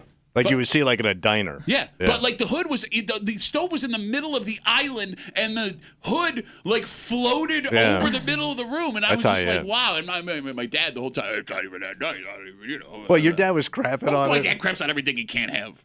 It's America. It's what you do here. 252 WCMF. Let's talk to Pete. Hey, Petey, how are you, buddy? Hey, good. So I used to have my own remodeling business, and I used to subcontract for a company in the area, and we worked on a $500,000 kitchen. Wait, the kitchen was kitchen? The kitchen was $500,000. It had 2 Sub-Zero refrigerators. It had a countertop that lit up. Every single wall in the house, in the house was all curved. And I was responsible for doing all the drywall, hanging the drywall, doing all the finishing in there. It took me 2.5 weeks to do because, I mean, you'd hang about 4 or 5 sheets a day because everything was all curved walls, or, you know, hanging the ceiling was going around curved walls. And it was incredible, but they were absolutely the most ungrateful couple I've ever met. Okay, I was going to ask if you knew what they did, but I'm not going to ask that question after what you just said. He was an anal doctor. Thank you. Wait, there's that much money in ass? Yep. What are they pulling out, man? 20s. Yeah. Sign me up. So, Petey, I mean, that's a place you're never going to forget for the rest of your life. No, I still have a couple of pictures. I mean, the thing that was the coolest, I thought was the coolest was, and I didn't know you can do this, was you can have your countertops actually light up. So what do you mean light up? Like why? Like they're glass with lights underneath them? So it's a specific product. It's like a man-made product, what they do, and then they put like LED lights underneath before they put the actual countertop down, so it's like a translucent countertop. Oh, yeah, why wouldn't you get one of those? That's cool. Yeah, you got to have that to eat Cheez-Its. Well, man, listen, man, you dealing with ass all day, you need something to unwind with. How about an illuminating table? Petey, thanks for the call, buddy. Have a good rest of the day. There goes Pete. I mean, guys like Pete have to see like the craziest stuff because you're in there actually working on it yourself. That would have to be the most frustrating part. Because, like, I mean, looking at a story and being like, who needs this is one thing. When you're in there, and I mean, I guess, you know, they're paying your mortgage and they're feeding your kids with the work that they're giving you. But to see, like, Pete, like, if they're ungrateful for this work and they have all this obnoxious stuff, it would make me hate everybody. Because it really doesn't mean anything to them. Exactly. And I guess, as we have this discussion, wrapping it up about like hate looking at the inside of these homes that we can never afford. Part of this could also be getting older and realizing that the dreams you once had will not be coming to fruition. True, yeah. Because like most kids as teenagers, we brought up MTV Cribs, right, Kimmy? Like you think you're going to be rich and you think you're going to have a dream home. And it's an easy thing to sell to a teenager and a 20-something. But like when you hit 30, 40, 50, reality sets in, you're running out of runway. Yep. It ain't going to happen. No. So F that guy. Right. In his hood. Curved walls. All right, let's take a break. Is there anything more frustrating than getting stuck with some like AI recording when you try and call a company to get something done? No. And then they figured us out, man. You used to be able to just hit 0 and they put you right through to somebody, but they don't do that no more. No. Turns out we got a new tip. Oh. Yeah, it's going to get you right to somebody. Nice. Or we'll keep you banned from ever calling that company again. And we'll tell you what it is next here at the Break Room on 96.5 WCMF.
Say you got to call the phone company. Or you got to call the cable company. Yes. Don't even get me started about the water department. You pick up the phone, you got a complaint to make, or you need a question asked, and all of a sudden it's one of them artificial intelligence going to talk to you recording things. What can I do for you?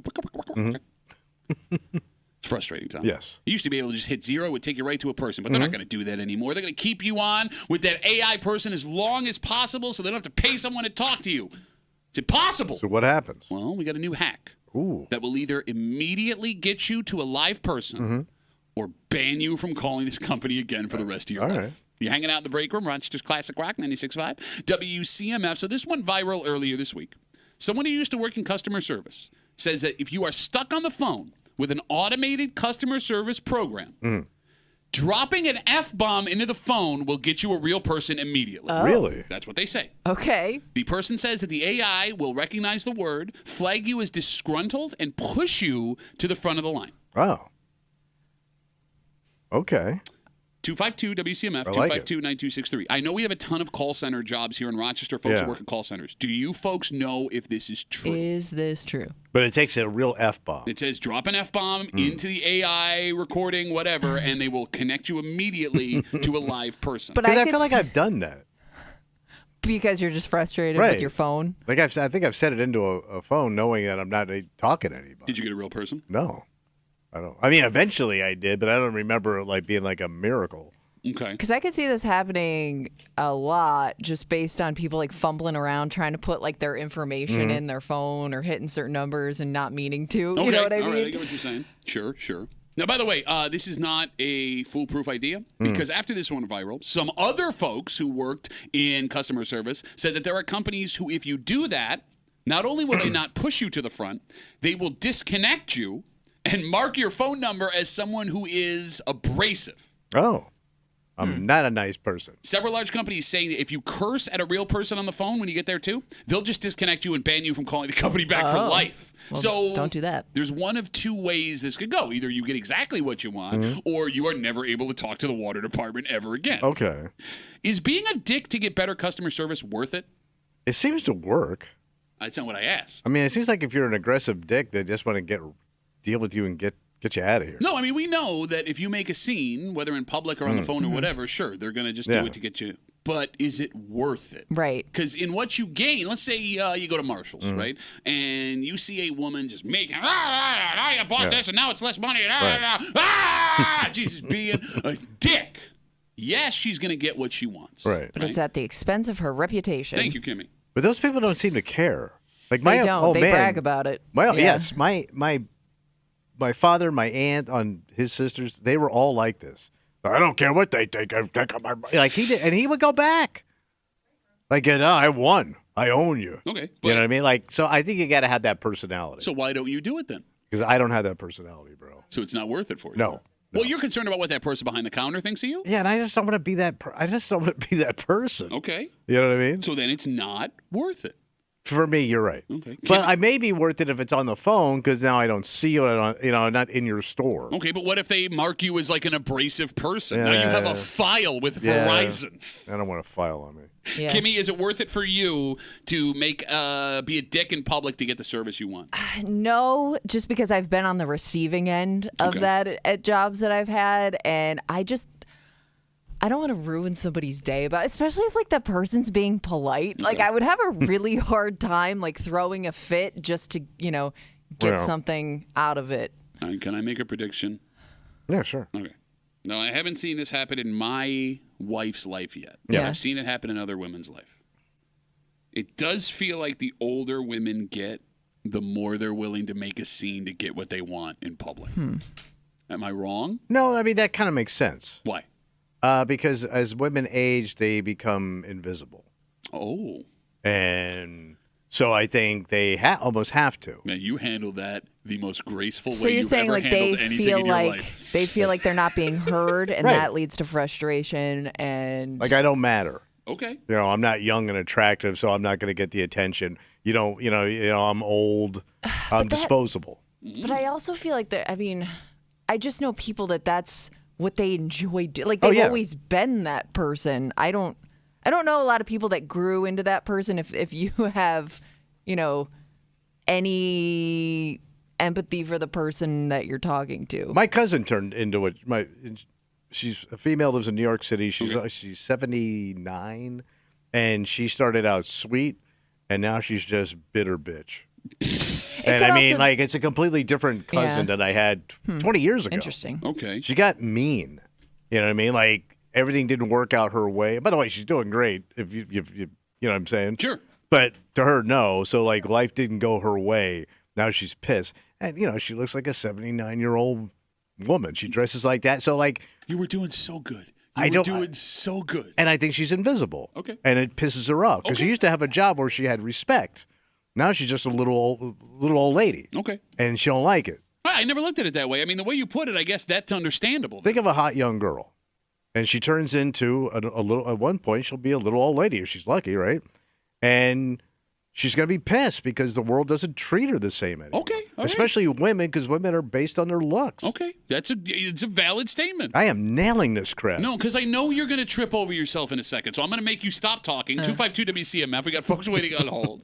Again, a new life hack. Use it at your own risk. Someone went viral saying they worked in customer service. If you get an AI automated phone program, when you call a company, if you drop an F-bomb to the AI, they will connect you to a person immediately. And someone underneath that said, sometimes that works. There are also companies where if you drop that F-bomb to the AI, they'll disconnect you. If you drop an F-bomb to somebody who is live, they'll disconnect you and they'll ban you from calling the company again. Let's talk to Austin. Hey, Austin, how are you, buddy?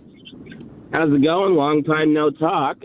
Anyways, I used to work customer service for Amazon here in Rochester, and, well, it wasn't AI, but we had some of the worst and rudest customers in all of the land. Yeah, if you were to cuss at me, I'm the kind of petty person that would cancel your order and you will never get it. Oh, I didn't know you had that kind of power as a customer service. You could make a decision on what to do in that situation. Yes. Now, I wasn't really supposed to do that, but I didn't care. It was Amazon, and Andy, and the current CEO, is an ass. Anyways. But yeah, if you're not nice to your customer service people, they will be petty and not do anything nice for you. So if you're going to cuss at your customer service people, don't. There you go. There's your So you're saying kindness gets you further with customer service. Okay, that's something a lazy, unintelligent idiot would say that just can't get me my damn package. I just want my damn package. Yes. Well, if you're nice to me, I can definitely do everything I can. But if hey, you're man, be nice to like, me because I don't tolerate that kind of crap. Right? I do find being pleasant. I've never really had like if they literally cannot do it, they'll let you know. I'm with you. I don't know. It always worked for me being polite and nice. Yeah, the polite ones, I would definitely help out a lot more. I go searching throughout the warehouse for like an hour, sweating my balls off trying to find your package. If you're mean to me, you never did that. Why do you lie, man? You spent an hour looking for a package. Now you're just making crap Tommy, up. believe it or not. What's that? I'm sorry. Believe it or not. I've done it before multiple times, Tommy, believe it or not. Multiple hours spent looking for a package. That's how much you cared, Tommy. Austin, thanks for the call, buddy. Have a good rest of the day. There goes Austin. We'll read Leanne's comment on Instagram, and then we'll move on. Okay. Leanne says, I used to work customer service at a grocery store, and honestly, I think this is how Karens develop. Companies just bending over backwards to give them what they want so they wouldn't have to deal with the headache, bad publicity. Just encourage the behavior more and more. So corporate America is the cause for the rise of Karens. This is what you said? Well, that's a valid theory. I like yours better. Because you thought you sounded smart, and I'm proud of you. Well, I just think of how women are treated in this country. Oh, shut! You mean like by like some people on the radio sometimes? Yeah, what they spew out. It's ridiculous, and shouldn't be tolerated. Let's take a break. All right, this is something we shouldn't have to say. Don't do. All right. Do not do this to a kid. Don't do this. All right. It's not sexual. We're not going that way. However, maybe this is happening more, and we don't know about it. And it could all depend on where you live and how you were raised. Oh. And we'll get into a 58-year-old man. 58? Who is in some serious trouble next here in the break room on 96.5 WCMF.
This would be really high on the list of things to never do to a teenage kid. Okay. Because if they weren't arrested, the kid, or charged with anything, there's no reasonable explanation. I got the hiccups. For what this man is accused of doing. I'm sorry. All right. But Yeah. it does not stop men like this one from continuing to take this stand and end up with their name and their picture in the paper. God damn, how embarrassing. You're hanging out. Oh, it's about to get worse. No. You're hanging out in the break room. Rochester's Classic Rock 96.5. WCMF. We'll jump right into it. This story comes to us from Sodus. Sodus. That's right. A 58-year-old man was arrested after authorities say he threatened the use of a firearm against a child under the age of 17. Okay, Sodus justice. That's right. Sodus soul. The incident happened in the Village last Sunday evening. And by the way, those are not the only charges he's facing regarding this kid. Authorities also accuse this 58-year-old man of, and I quote, menacing the same child with a large tree limb. He was going. Oh, he's going to grab a switch. He allegedly swung a tree limb at the kid. Holy Christ, and man. then threatened to shoot him, according to the charges. Man, chill out, Gramps. I have never heard more of a Rips Arkansas song in my life. What the hell was going on where you allegedly jumped, grabbed a tree limb, and threatened him with a gun in a short period of time? Yeah. Okay. And it said this doesn't. They don't say where it happened. It says in the Village, but like it says in the Village of Sodus. Were they just walking down the street? Was he on his private property? I have given you all of the details I have. If he had a tree limb, were they doing some kind of work together? Oh, good question. Oh. 58 and 17, 16 though. It said under 17, so the kid would have to be 16. Oh, true, yeah. I don't know. Do 16-year-old kids? I'm just work in thinking like landscaping? having a tree limb and ready to go seems tough to come by. I don't know. Trees, they lose No, we had a limbs. lot of wind. Sure, That's true. That's true. Limbs down. So- Good switching. So with this story of a 58-year-old man allegedly threatening to use a gun against a kid under 17 and then menacing him with a tree limb, a sentence we never thought we'd have to say here in the break. It never works out when you threaten a kid with a gun. No. Right? No. I mean, it doesn't work out really with anyone. Right. But especially A child. A child, yes. Now, with the exception of a small percentage of the population, your picture on the news threatening a kid with a gun will change what everyone thinks about you in your life. Yeah, no matter what that kid did. Yeah. You're the monster. Thank you. No rational human being would imagine threatening a kid with a gun. And even on the he's having a bad day scale, Yeah. threatening to shoot a kid is unjustifiable. But see, here's the thing. Yeah. We see stories like this, Tommy, on a semi-regular basis. Guys Yeah. threatening or menacing kids with guns. Yeah. What we don't have here in this story, Tommy, is what happened on the kid side of things. And don't get me wrong. There isn't anything that a kid could do in this story that would give a guy a pass for what he's accused of, short of threatening his life, which the kid was not facing charges, so that probably didn't happen. But I know I'm not the only one that's a little bit curious. Yeah. What set this man off where he allegedly threatened a kid with a tree branch and then a gun? It could be as little as wise-assing. Wait, with a gun, though? But you don't know what sets that guy off. Wise-assing? That's his shooting line? Once you start wise-assing, you pass his shooting line? Could be. Because obviously there was nothing physical, because that would have been in the report, correct? Yeah, you would think so. Right. Because we got the tree branch thing. Like if the kid pushed him or punched him or something like that. Well, and then the kid would also be facing charges. Right, so I'm guessing it was probably a verbal thing. Okay. And now forget, 58 is that perfect age to set an old man off. Why do you say that? Because you're 58. Oh, okay. And 58 is that tipping point where you ain't middle age anymore, bro. Okay. You an old man. You're a and senior you don't want to citizen. accept it. You don't want to accept you old. Yeah, but if I need a gun to handle a 16-year-old kid, that's the deaf screaming old. I'm Well, he old. doesn't see it that Okay, way, right? all right. So he could have just, made fun of him for being older. Just called him an old man or an old fart. Yeah, but I do that to some old fart every single day, and nobody's threatened me with a gun yet. It's because I can't get a gun. My brother hates being told he's old. How old's your brother? 78. Okay. I'm not old. And he does it with the shoulders and everything. Right? He just bought those ridiculous shoes I showed you. Yeah, those are silly. pretty. How about that post Tommy put up over the weekend on Instagram? Oh, look at you. What do you You mean? want to talk about silly shoes? Would you take them off of Prince's dead body? They're just standard purple suede shoes. You look like the Penguin. Pretty cool. No. But I digress. Right. But you know what I'm saying? Like old guys don't want to be told they're old. They don't think they're old. I still got it. Isn't that something you should take pride in? Like, you made it this far. Bro, I say if you're old, you're one of the lucky ones, right? And you survived. And not only that, you survived and you thrived. But, he can't do what he used to do. Okay. And it pisses him off. Fair enough. 252 WCMF. We're talking about a 58-year-old man. He was arrested out in Sodus after police say he not only menaced a kid under the age of 17 with a tree branch, he also threatened use of a firearm against a kid. So I'm really stuck on the tree branch thing. Yeah. And I'm thinking it escalated because he picked up that tree branch and couldn't swing it the way he thought he could. Okay, that's why he had to up his game by throwing another weapon out there. What if the kid laughed at him? Yeah, that's what I'm saying. Like, I he feel mocked like him. the tree branch was probably a bad move on his. Well, it was a bad move on his part, but like that only made things worse. Yeah. No old man likes to be mocked at all. They can't take it. Oh, no, you guys can't take your butts off. See what you do to me? Oh, no. I wish I had a switch. Bro, you come and try and switch my ass. See what happens. I'll get a gun. I'll bring you. All right, so here's the thing. Maybe we're looking at this the wrong way. Maybe we've seen so many of these stories because stuff like this isn't reported every time it happens. Oh, true. So, like, this story went down in the village of Sodus, which is kind of country, but it's also kind of community. Well, because you got the summer people. Yeah.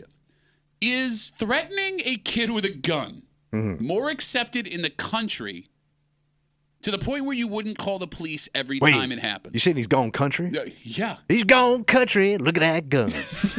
You gonna shoot your son. By the way, I'm asking a serious question. Like, folks who are out in the sticks that can hear us right now, 252 WCMF. Country justice. How many times you've been threatened with a gun, whether you saw the gun or not, versus how many times you called the cops when it happened?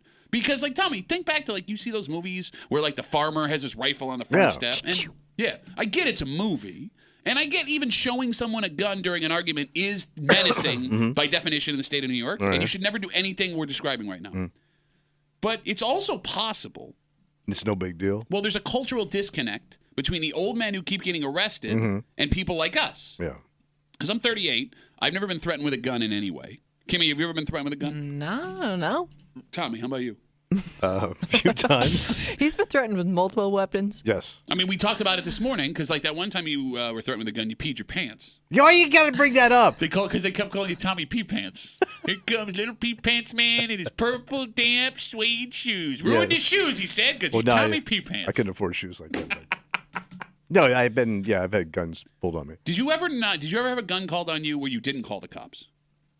Yes. The reason why is Weeze wanted to show Earl David Reed how good he was at quick drawing out of his holster. Weeze came to work with a pistol on his hip because somebody had threatened him. That sounds like a Rubes, Arkansas song. So he had a 38 on his hip. And Earl said, you don't even know how to draw with that thing. So I'm standing across the board. Wait, Kimmy runs over here. Okay. And he pulls it out to show Earl, and he points a loaded pistol at me. And doesn't even realize it. I'm like crapping. I could see the bullets in the chamber. It's a revolver. I'm like, what are you doing, man? Like, that thing, he could have blown me away. And, like, yeah. I didn't call her cops because I needed the job. I was going to say. But, yes, sometimes you just got to take it, man. Oh, I mean, I guess in a scary situation, I don't know, like, maybe the idea with these grown-ass people who keep, like, getting accused of threatening kids with guns. That's their go-to. But maybe they're also afraid the kids are so scared they're not going to tell anybody. I can't imagine nowadays that gets a pass. Like somebody threatens with a gun. Yeah. And, that's just Chuck. Chucking his damn pistol out there, chasing kids around. He don't mean nothing. He might wing one. Well, he's a good old fella. Think about it this way, though. I mean, look, there are times as a kid where you know you're doing bad stuff. Oh, sure. And you don't care until it gets serious, right? Yeah. If I'm a 13, 14, 15-year-old kid being a dick. And you feel like you got away with something. Or like that guy knows I did something, like, that I don't want my parents to find out about, whether it's running around or breaking something or whatever, and he goes, you get out of here or I'll shoot you. I don't know if I tell my parents. This is our secret now, guys. Yes, exactly. Like, I mean, it almost, by statistical analysis, has to happen. Yeah. It goes unreported. Yes, and again, I'm not saying pull a gun out or threaten a kid with a gun, because that kid should call the cops to be threatened with a gun, but I don't know. You were doing something you maybe weren't supposed to be doing. Yeah, it might be mutual destruction, because I also don't want to dime on myself. Bingo. Right. And I don't know what the culture of, like, a handgun or a rifle or a shotgun is out in the sticks compared to living in the suburbs. I would assume it's changed. just based on laws and cameras and everybody's got a phone now. I hope you're right. Yeah. I would hope so. Hopefully he's down. The fact that this happened out in Sodus, which again is kind of country. Yeah, but it's also kind of there's money out there. So you're saying it's a little bit country and a little bit rock and roll? Oh yeah, there's an old rock and roller out there. He never shuts up. We got Facebook messages coming in. You can always get us at WCMF or the Break Room Facebook page. This comes in from Dan. Dan says, did he show the kid the gun or did he just tell him he was going to shoot him? Because there's a big difference there. If you just threaten to shoot somebody and there's no gun, you shouldn't be arrested. No, you can't threaten anybody either. Gun or no gun, you just can't go around threatening people. That's also against the law. What if you threaten somebody but don't own a gun? Ooh, that's a good question. I still think you can't threaten people. Well, but if I it's like it's an empty threat. It's like me saying I'm going to hit you with a handful of hot lava. You know I can't do that. I don't have a volcano. Kimmy, can you Google in New York State if threatening to shoot somebody while not owning a gun is a crime? I think that's a valid question. Now, Dan's an idiot. You should be arrested for threatening to shoot somebody. Because if I just threaten you with harm, I would assume that's illegal. Okay, but like no matter if lava or gun. No, but like if I say I'm going to punch you in the face, I am physically able to punch you in the face, right? Okay, so that's something you should be scared of. If I say I'm going to go home, get my bow and arrow, and come back and shoot you with it, and I don't own a bow and arrow, that's not possible. But bow and arrows do exist. You say, dude, what am I going to do? I'm going to go to Walmart, buy a bow and arrow? I'm going to wait here patiently while you do all that. Don't you move. Also, can I borrow $12? 252 WCMF, 252-9263. Let's talk to, well, Kimmy is looking up if I can get arrested for threatening someone with a gun that I don't own. Mark. Hey, Mark, you're on CMF, buddy. What's going on? How's it going? Yo. So my thought was maybe the guy had some cannabis in his garden and maybe he didn't want the kid there. Where's that There's coming a from? stretch. We're talking sodas, aren't we? Yeah, okay, we are talking sodas. They call that the grow your own cannabis capital of the world, according to Mark. Hey, Mark, where'd you grow up, buddy? New England. Okay, like country or city? The country. Okay, I'm asking. I don't know. All right, have you ever been threatened with a gun in your life? Yes, a few times. Did you call the cops every time? Never. There you go. Never. Can you give me one example of why you were threatened with a gun? Being in the wrong place at the wrong time, really. All right. That's pretty vague. I don't want to know anymore. Mark, thanks for the call. Have a good rest of the day. We're running away from that phone call. Yeah. It was already weird when it started. Yes. But there you go. There's another example of he said multiple times that he never called the cops. And again, call the cops. Call the cops. Yes. But maybe like every time we see this story of like grown-ass person threatens kid with a gun, and we're like, how does this keep happening? Maybe it's happening like way more than we thought it was going to. Kimmy, what do we got? It kind of just seems like a physical threat is a physical threat, whether or not you have that weapon. You know what I mean? You could still get in trouble. Any yes. threat, okay. Yeah. That's If you're probably threatening somebody's life, It's good policy. What about the lava policy? Can we look that up? I don't know. Nothing on lava. How would you hold it? Really sturdy glove. You'd have to really throw it fast. Well, no, but like they're You have to have good aim. Can I quick sidebar? Yeah. As we're talking about stupid kids. One of my buddies offered to give me a lava lamp when I was like 10 years old. Yeah. And I didn't want it. Why? Because I was afraid if I knocked it over, that it would burn a hole through my ceiling and then through the floor and then into the basement and my dad would kill me. I thought it was real lava in the lava lamp. I don't even know what's in those goddamn things. I mean, it looks pretty toxic to your point. Well, no, I mean, it's not going to burn. It's not real lava. I know, but I don't know what the hell that is. Okay. Those things have to be so toxic. Kimmy, can you Google what is in a lava lamp? Thank you.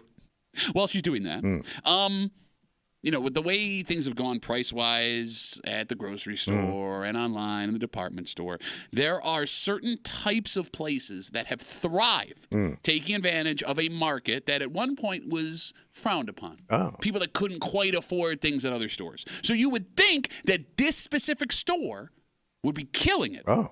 Quite the opposite. No? In fact, we may be seeing the end of this store, period. The end of an era? Kimmy, what is in a lava lamp? Mic's off. Seems like it's a wax and water-based solution. Oh. There you go. There's your fact of the they're day. very harmful. If every other discount store has been crushing it, what did this place do to fail so miserably? Damn. We'll tell you which place it is next here in the break room on 96.5 WCMF.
It's a store you would shop at just to save money.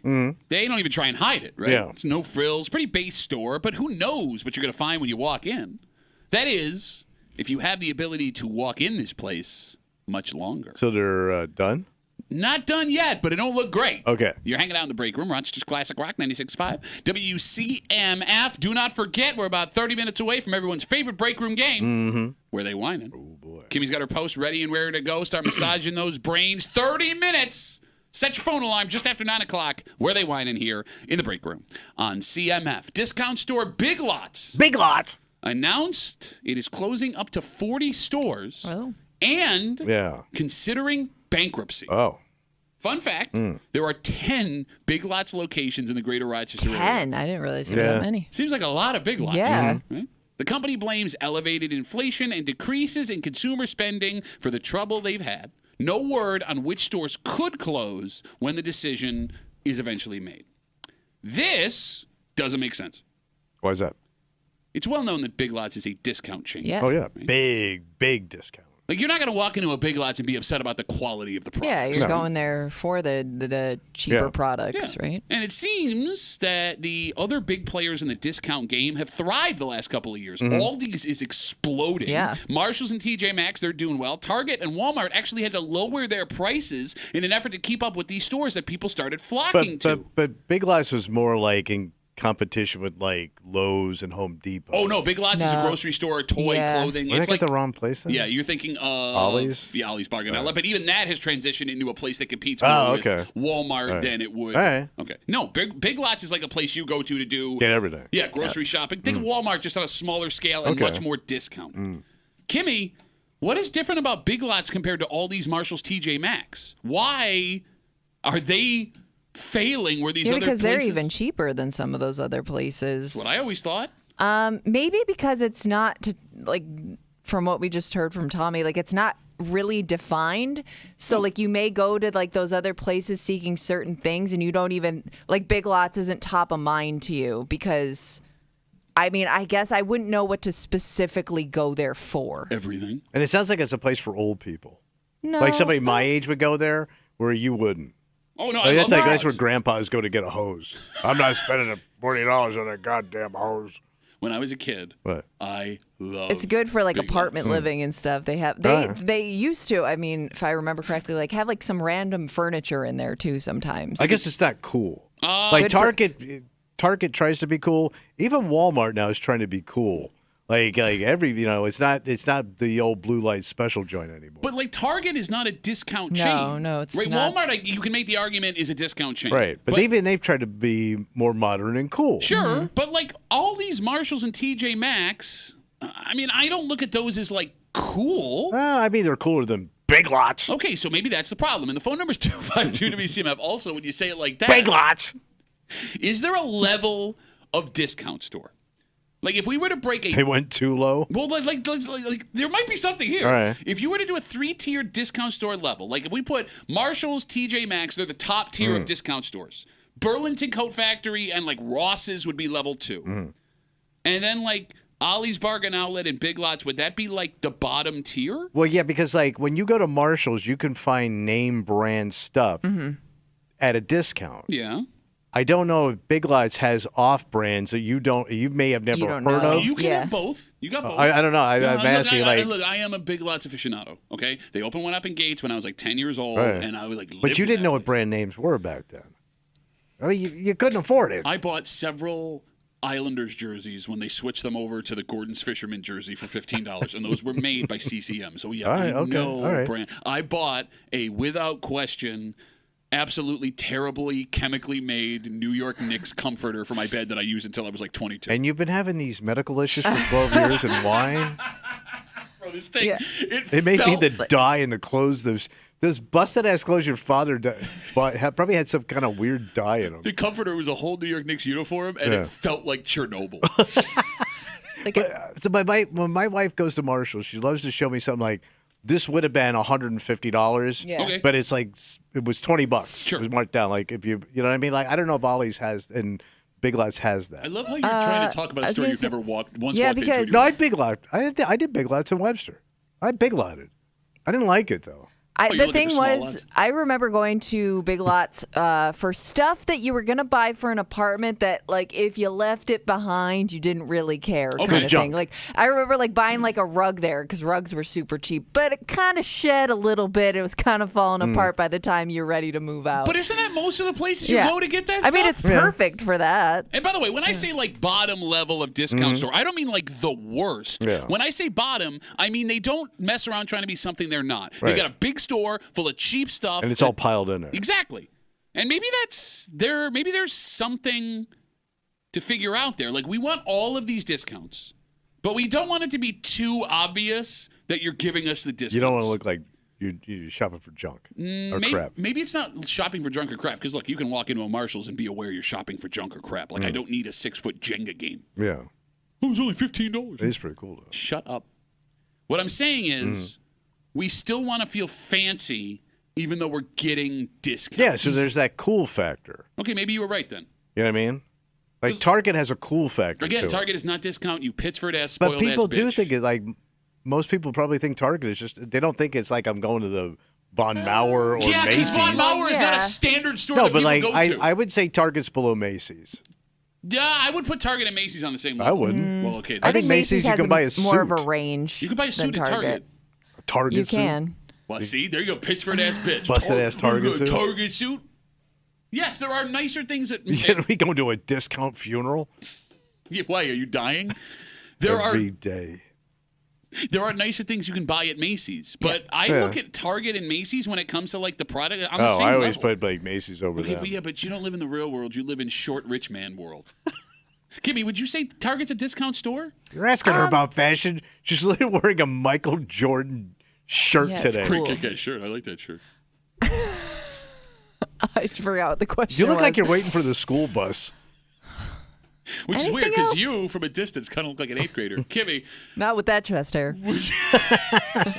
Would you say Target is a discount store? Yeah, I'm not going there looking for a deal. Does that make sense? Like, Yes. I mean, like, generally, I guess the stuff is a little bit cheaper than other stores, but I don't look at it as like I'm saving a ton of money by going to Target. I'm with her. It just seems like a standard store now. I mean, they have a lot of the thing about Target is like the big selection. You know, you can run multiple errands at Target. They do have like that small little discount section Which when is you all first junk, walk by the way. in. You don't need any of that stuff. But that's about like the extent of like I feel like shaped like a sun. Right. But that's like the cheapest little section there where maybe you feel like, oh, I'm getting, this Christmas decoration a week after Christmas for like $2. 252 WCMF. We're talking about how Big Lots, which has 10 Rochester locations, announced it's closing up to 40 stores and is considering bankruptcy, which is strange because all of the other discount stores the last couple of years, as prices have risen, all these Marshalls, TJ Maxx, they've exploded so much that Target and Walmart had to lower their prices to try and keep up with what they're doing. So if Big Lots fits in with all of those as a discount chain, why are they on the verge of bankruptcy where these other places are making a fortune? Okay, is there a line of comfort then you won't cross to save money? 252 WCMF. Kimmy, would you go to a Big Lots now? Like if I guess, because the thing about Big Lots is I don't know what specifically I'm going there for. Okay. You know what So I it's mean? more of Like a I might surprise go, trip. I might go like maybe look around, and if I find something, like I know that they have like good stuff for storage purposes, like bins and things like that. You can get a good discount you are on. such an old woman. I know. What the hell happened? I need good storage. I know you can get good bins at the Big Yeah. Excuse me. Big Lots. Never throw out a good box.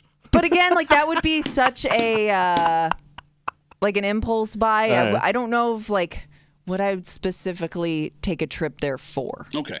Now, and I get your cool factor and the line of comfort when it comes to what you're willing to do to save money. However, there is one massive fly in your ointment theory. What's that?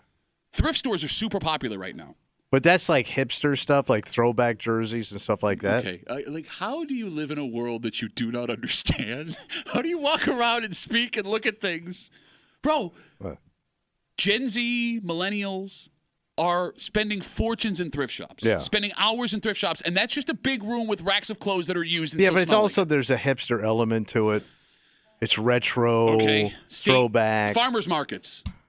That's food. No, but that's tables with ugly fruits and veggies. Like, they taste good, but it looks like your pepper has a little nipple on it. Yeah. Right? Those are wildly popular. There's no frills to that. Because you're also thinking you're eating healthier. No, but I mean, you could get those vegetables at Wegmans or Tops. I know. Right? Yeah. So why, if we have a line of I still want to feel fancy, are people flocking to thrift stores and farmers markets when it's just a table of stuff? I guess because it sounds cool. Yeah. I went to the farmer's market. I went to the thrift shop. Sounds cool. To you, it does. Well, I've always gone to the thrift shop because I had to go to the thrift shop, but I do this. Oh, I know, man. I know. Listen, but I saw what happened. Shut up. What happened? You can't. Where you was raised. It was tough. You never saw where I was raised. My car was not going down that street. I needed my hubcaps. 252 WCMF. Let's talk to Angel. Hey, Angel. How are you? Good. How you doing? Good. What do you got for us? So, I'm a Big Lots Aldi's shopper. Okay. I'm from Wayne County. I'm a stay-at-home mom. I try to save $1 when I can. Okay. The problem is with Big Lots is they raised all their prices. They're no longer a discount store. Now, I bought my couch from there 4 years ago, and I still have it. It's a sectional with an ottoman and a recliner for $1,500. Okay. It's a nice couch, but everything else in their store is higher than Walmart and Aldi's, even Target prices. So then what's the point of Big Lots then? Exactly. So nobody's going there anymore. I stopped going there. A lot of people, I see maybe 5 people every time I pass a Big Lots in the parking lot. Well, are you actively, hold on, Angel, are you counting the cars to justify your reasons not going to Big Lots? Well, we don't have a lot to look at in Wayne County. So, yeah, when I'm driving. All right. When I'm driving. All right, well, Angel, I'm glad your couch is still working for you. Look, if you want to get your Big Lots in, if you want to keep going, you better do it in case that's one of the stores that closes, Angel. No, I'm good. I'll go to Target. Okay, Angel, thank you for the call. Another discount store, I hear. Target. Those rock-bottom Target prices. I don't know. I just figured it would look like regular stuff. It looked like a higher-end Kmart. 252 WC. Well, everything's a higher-end Kmart. Yeah. Yeah. I know. We got the lady showing up talking Big Lots, buddy. Oh, yeah. Hi. Madison's on CMF. Hey, Maddie, how are you? Good. How are you guys? Good. What can we do for you? So I actually, too, bought my couch from Big Lots, and I didn't think about it until she said it, but I go there for, paper towels, Swiffers, things, coffee pods at work, 7 or 8 random things. I find them cheaper than Target and Walmart, but maybe they have gone up in price. Yeah. I'm also 26, and yes, thrift stores are a really big thing for us young people right now. Not quite sure why. I think you can find some comical things if you really search, and maybe that's just a big hype. Personally, not for me, but I know a lot of people my age really like it. Okay, so you won't shop. You're not a thrift shop fan other than looking for something silly, but you are a Big Lots fan. Yes, I only go to a thrift store if I need to save money, But well, that's what they're there for, yeah. Yeah, it's not. I wouldn't say it's a hobby. It does seem like it is for other people nowadays. I think it seems they want to be retro, just like you said with the farmer market. Oh. Take a picture. Said the old man in the room. Yeah. You want to be cool. You want to be seen by your friends. You want to go downtown and flash a credit card down at the discount store. You and Maddie all together on this one. You and Maddie thinking the same. Hey, well, Madison. she sounds like a very old 26-year-old. What does that mean? The way she shops and discounts, she's saving money. Madison, were you saving money you were married? Yeah, I was married at 26. Yeah. But yes, I was saving money at 16. For what? Because I didn't have it. Yeah, what do you mean? No, I wasn't saving money actively. It was I need to save all the money I have because I have none. Hey, Maddie, how does it feel when a 94-year-old man says you sound like an old 26-year-old? I'll take it a little bit as a compliment, I guess, but also, I'm so fun. I would just like to think I have a good head on my shoulders. You're nailing it. You're nailing it, kid. Yeah. And you don't brag about it at all. You were on her side a second ago. I'm so smart. I'm discount Maddie. Here I go. Well, don't you brag you're from Pittsburgh? So isn't that kind of like the same thing? Yeah, but I'm older than you. I deserve Pittsburgh. You don't deserve nothing. You deserve to be 6 feet underground is what you deserve. Madison, thank you for the call. Have a good rest of the day. I deserve Pittsburgh. I love you. There goes Maddie.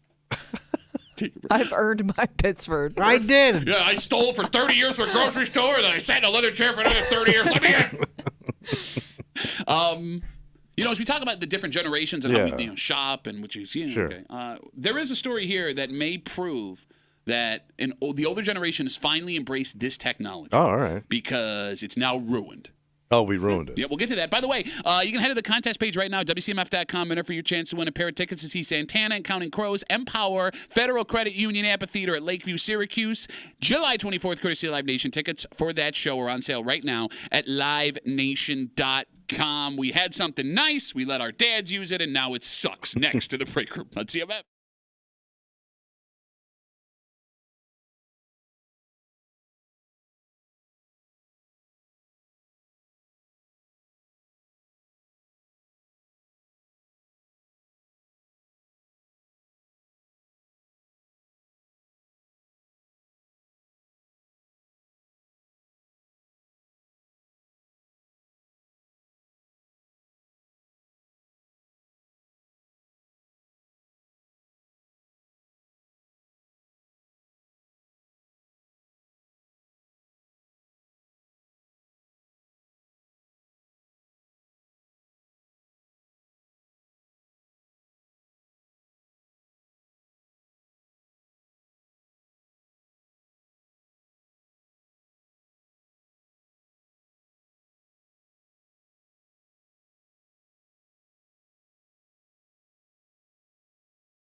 This is proof that once you let your dad do anything, it's ruined. Dads ruin everything. You're hanging out in the break room, Rochester's Classic Rock 96.5 WCMF. Where they whining coming up in like 5-7 minutes. I got the hot hand, baby. Shut up. What do you mean you got the hot hand? You blew 2 it stars, last week. Tommy.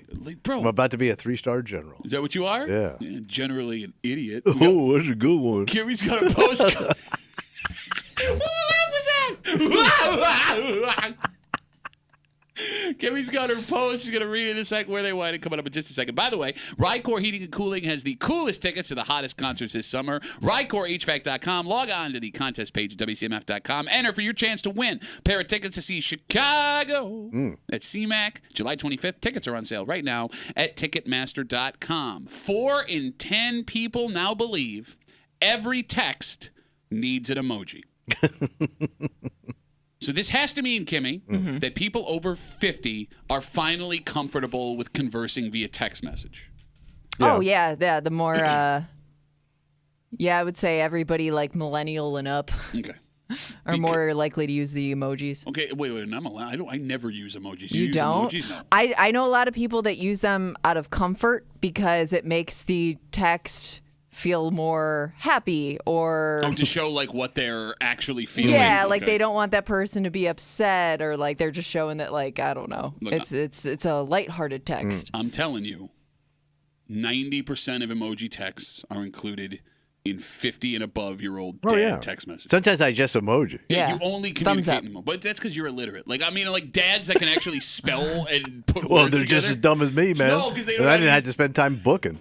What is it about guys your age and emojis? He just gets it done.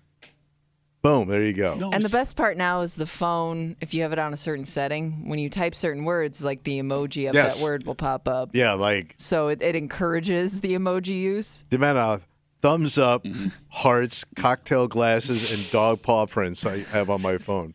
It's like men over 50 are ancient Egyptians. Like, you only communicate in hieroglyphics now. Words don't even matter. But, like, here's the thing. I can tell, like, when my dad what?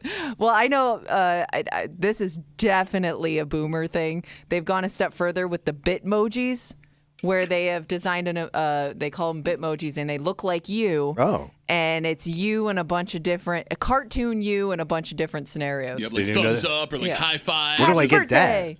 It's on your phone. Oh, yeah, it's on your phone. Hey, go ahead and drink. Go ahead. Huh? Because I want to see what you think you look like. That's the best part. A very cool man in a hat. See how excited she was? Yeah. I've never heard her make that noise before.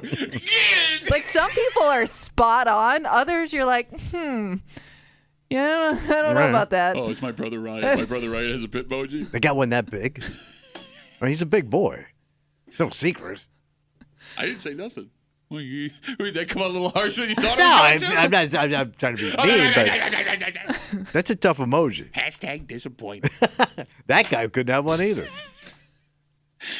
With the exception of the boomer emoji. Here's what's strange about this to me. With 4 in 10 people believe every text needs an emoji. I was under the impression, Kimmy, that here, you sit there while the kids talk. I was under the impression that an emoji ended the conversation. Like a period. Oh, yeah. That's what the point of like the thumbs up was, or you know, we're good. Yeah. But 4 in 10 people believe every text they send requires an emoji, which tells me these are older people that don't understand the ins and outs of a text conversation, deciding, ooh, this will add flair. Because when I see someone text me an emoji, it's like, okay, we're done here. Well, I think even certain emojis are associated with certain people of different age groups, because I'm sure like your daughters would think your usage of emojis is old man-like. Yeah, I don't use emojis. Okay, I think you're rare. No, I'm not. I bet you the majority of men my age. But why don't you use them? They're pointless. Too much no, time. they're not pointless. They actually have a message. And so do words.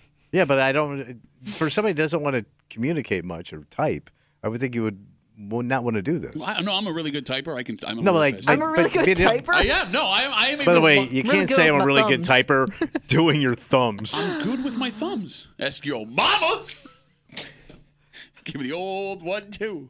Thumbaroo. I mean, your husband uses emojis? Sometimes. Okay, I'm thinking less of him. He's so young, he can't It's be either cool. emoji or one of those GIFs, you know. He uses GIFs? Yeah. Because when dads find out about GIFs, it's over. Yeah. It's over. Yeah. Right. Nobody tell Say your goodbye dad. to your group chat. If anybody tells your dad about GIFs, we'll hate you forever. Paul writes us on Instagram, again, talking about how 4 in 10 people believe every text message requires an emoji. He says, one of my oldest friends recently started the emoji train. Been riding together for over 35 years. Giant of a man and pretty old school biker. Suddenly everything has an emoji or 4. That's the other weird part about it, man. What's that? You should have an emoji personality if you're going to use emojis. Like, if you're some tough, scary guy, and I get like a cartoon goldfish. Yeah. It just doesn't fit. All right, yeah. Like, it fits for you. Yeah, why? Because I'm soft. Yeah, you're a little soft boy. Weak boy. Little soft emoji boy. Little soft emoji boy. Sending out his pictures. Doesn't know how to read or spell. I get it. Look at this goldfish. Oh, I'm killing myself today. Yeah, you're doing great. The phone number is 252-WCMF, 252-9263. Oh, it's time. If you want to guarantee your spot, Mm-hmm. you call us right now. Yeah. Kimmy's got her post from the neighborhood app. She's been throwing a lot of curveballs the last couple of weeks. Not my way. I nailed it. Bro, you haven't gotten one in I don't 3 know. weeks. We've had a winner. Yeah. No, I'm talking about to the experts, though. No, okay. he's pissed off because he's dry. I'm not dry. I got Dry? one. Drier Why than would your you say grandma. it like that? By the way, if my grandma's dry, maybe it's your fault, bro. Just saying. Just saying. 252-WCMF, 252-9263. Guarantee your spot. Kimmy's got her post. We're going to make moves. It's where they whine it. It happens now. Well, next, here in the break room on CMF.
It's time.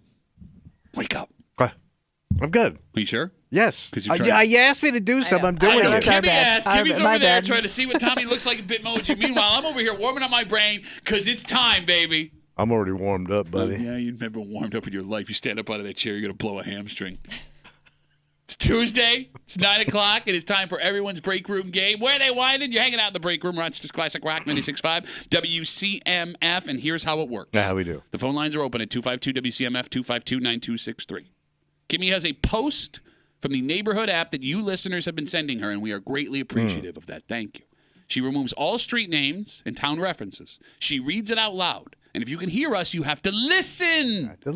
Because there are clues, itty-bitty little things that you will hear when she's reading that will let you know which town, village, neighborhood, community this came from. You call us at 252-WCMF, and we try and figure out where they whine. All right. Tommy, you are the leader in the room. Big Daddy. With 2 stars. 2-star general. Pete is the leader on the star chart, which you can clearly see over Kimmy's shoulder if you are watching our live stream at the break room. Don't do the Vanna White thing. I'm showing people where it is. Okay, thank you. It's the only thing that's not your head in the picture. Pete's got 3 stars. We look to add another star to the board today. Right. And it's very important. We say this every single week because Tommy always ruins it for everybody else. Do not listen to what Tommy says about the post because for some reason, despite the fact everybody off, he is looking Kimmy in the face, he still, for whatever reason, makes stuff up that he believes is true. But I listen and then I look for those, what do we call them, the nuance. Nuances. Okay. All right.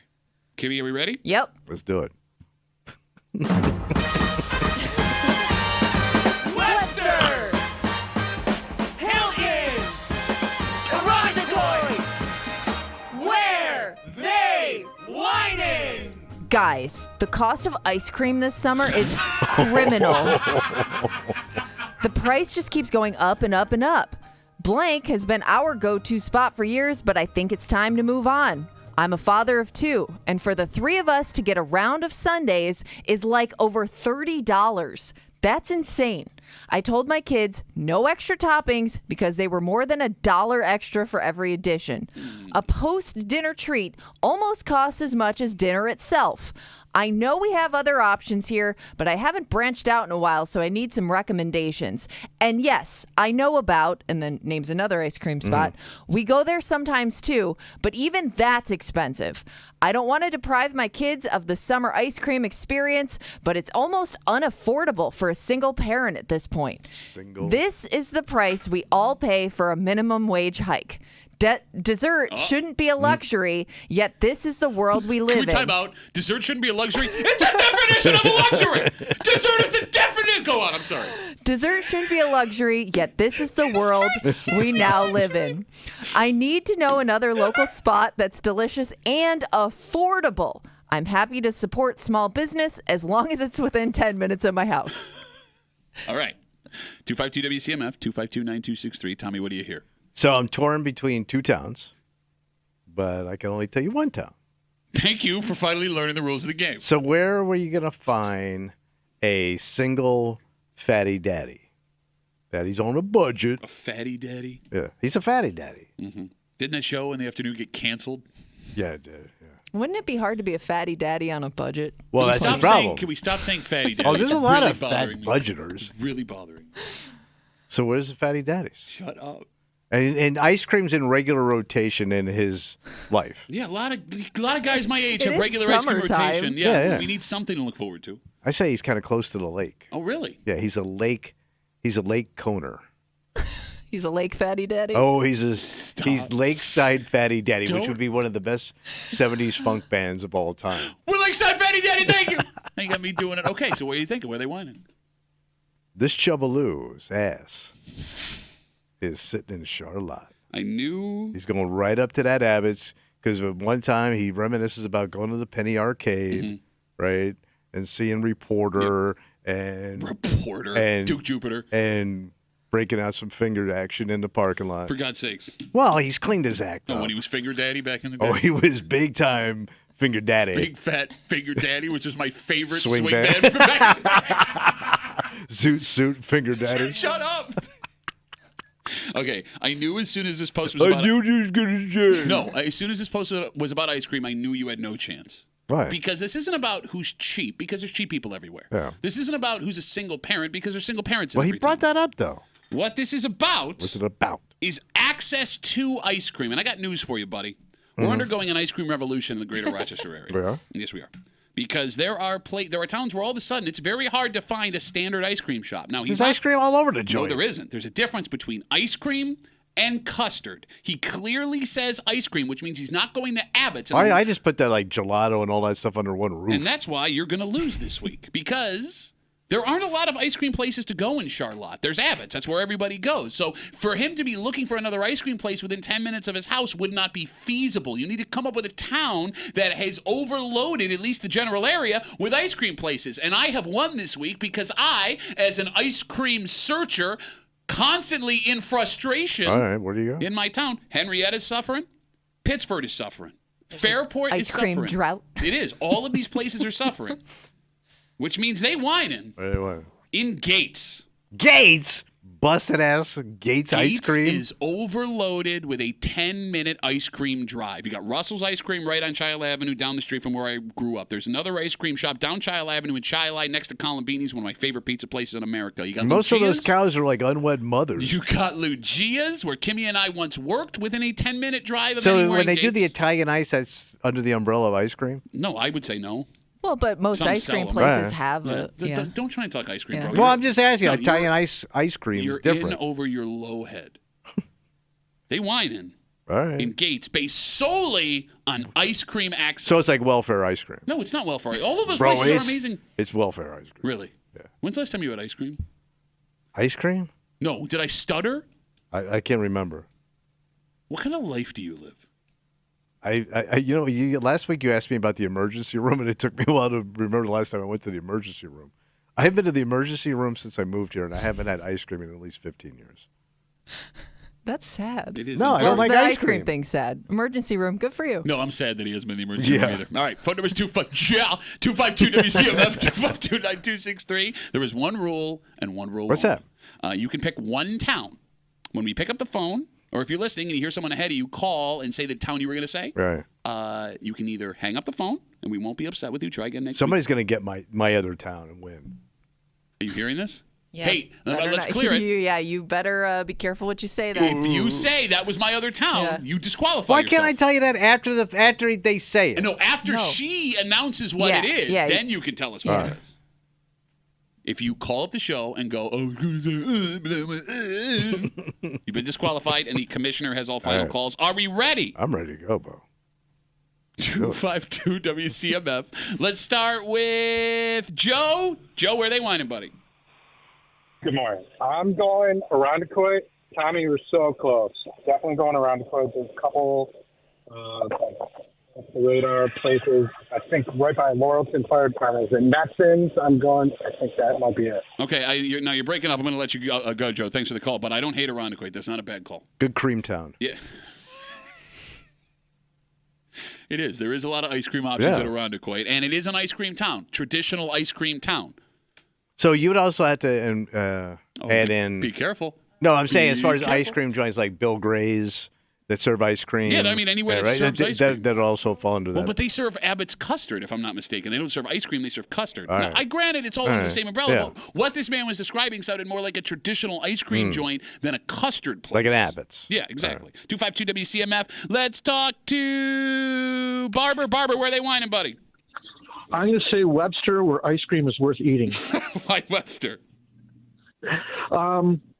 I think maybe he might be up in the area by the bay and how the bridge opens up, so he can't really get across over to where Bill Gray's is in that town that's on the other side of Webster. Okay. Webster has a killer. I don't know if it's still open. It was called Hank's. Yeah.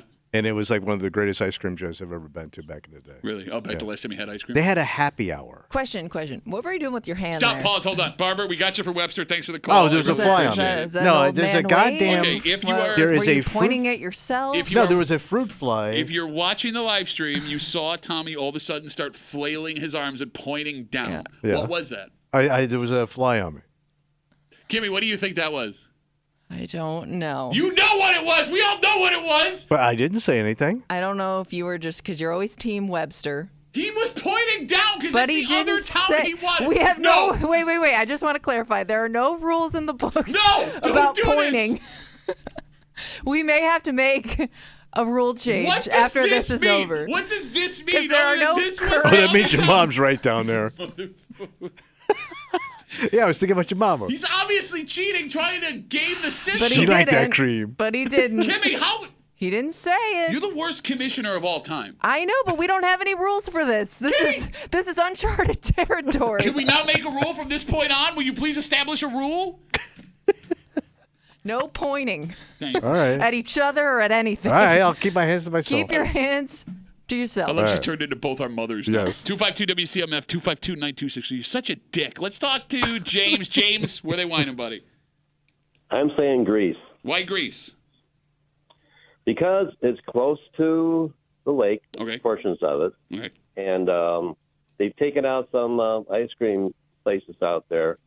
And, take them out. That's what they do in Greece. They take them out. They're in striking distance to all the high-end ice cream places around. So, What do you mean high-end ice cream places?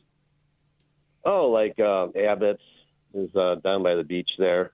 But you say Abbott's is a high-end ice cream place?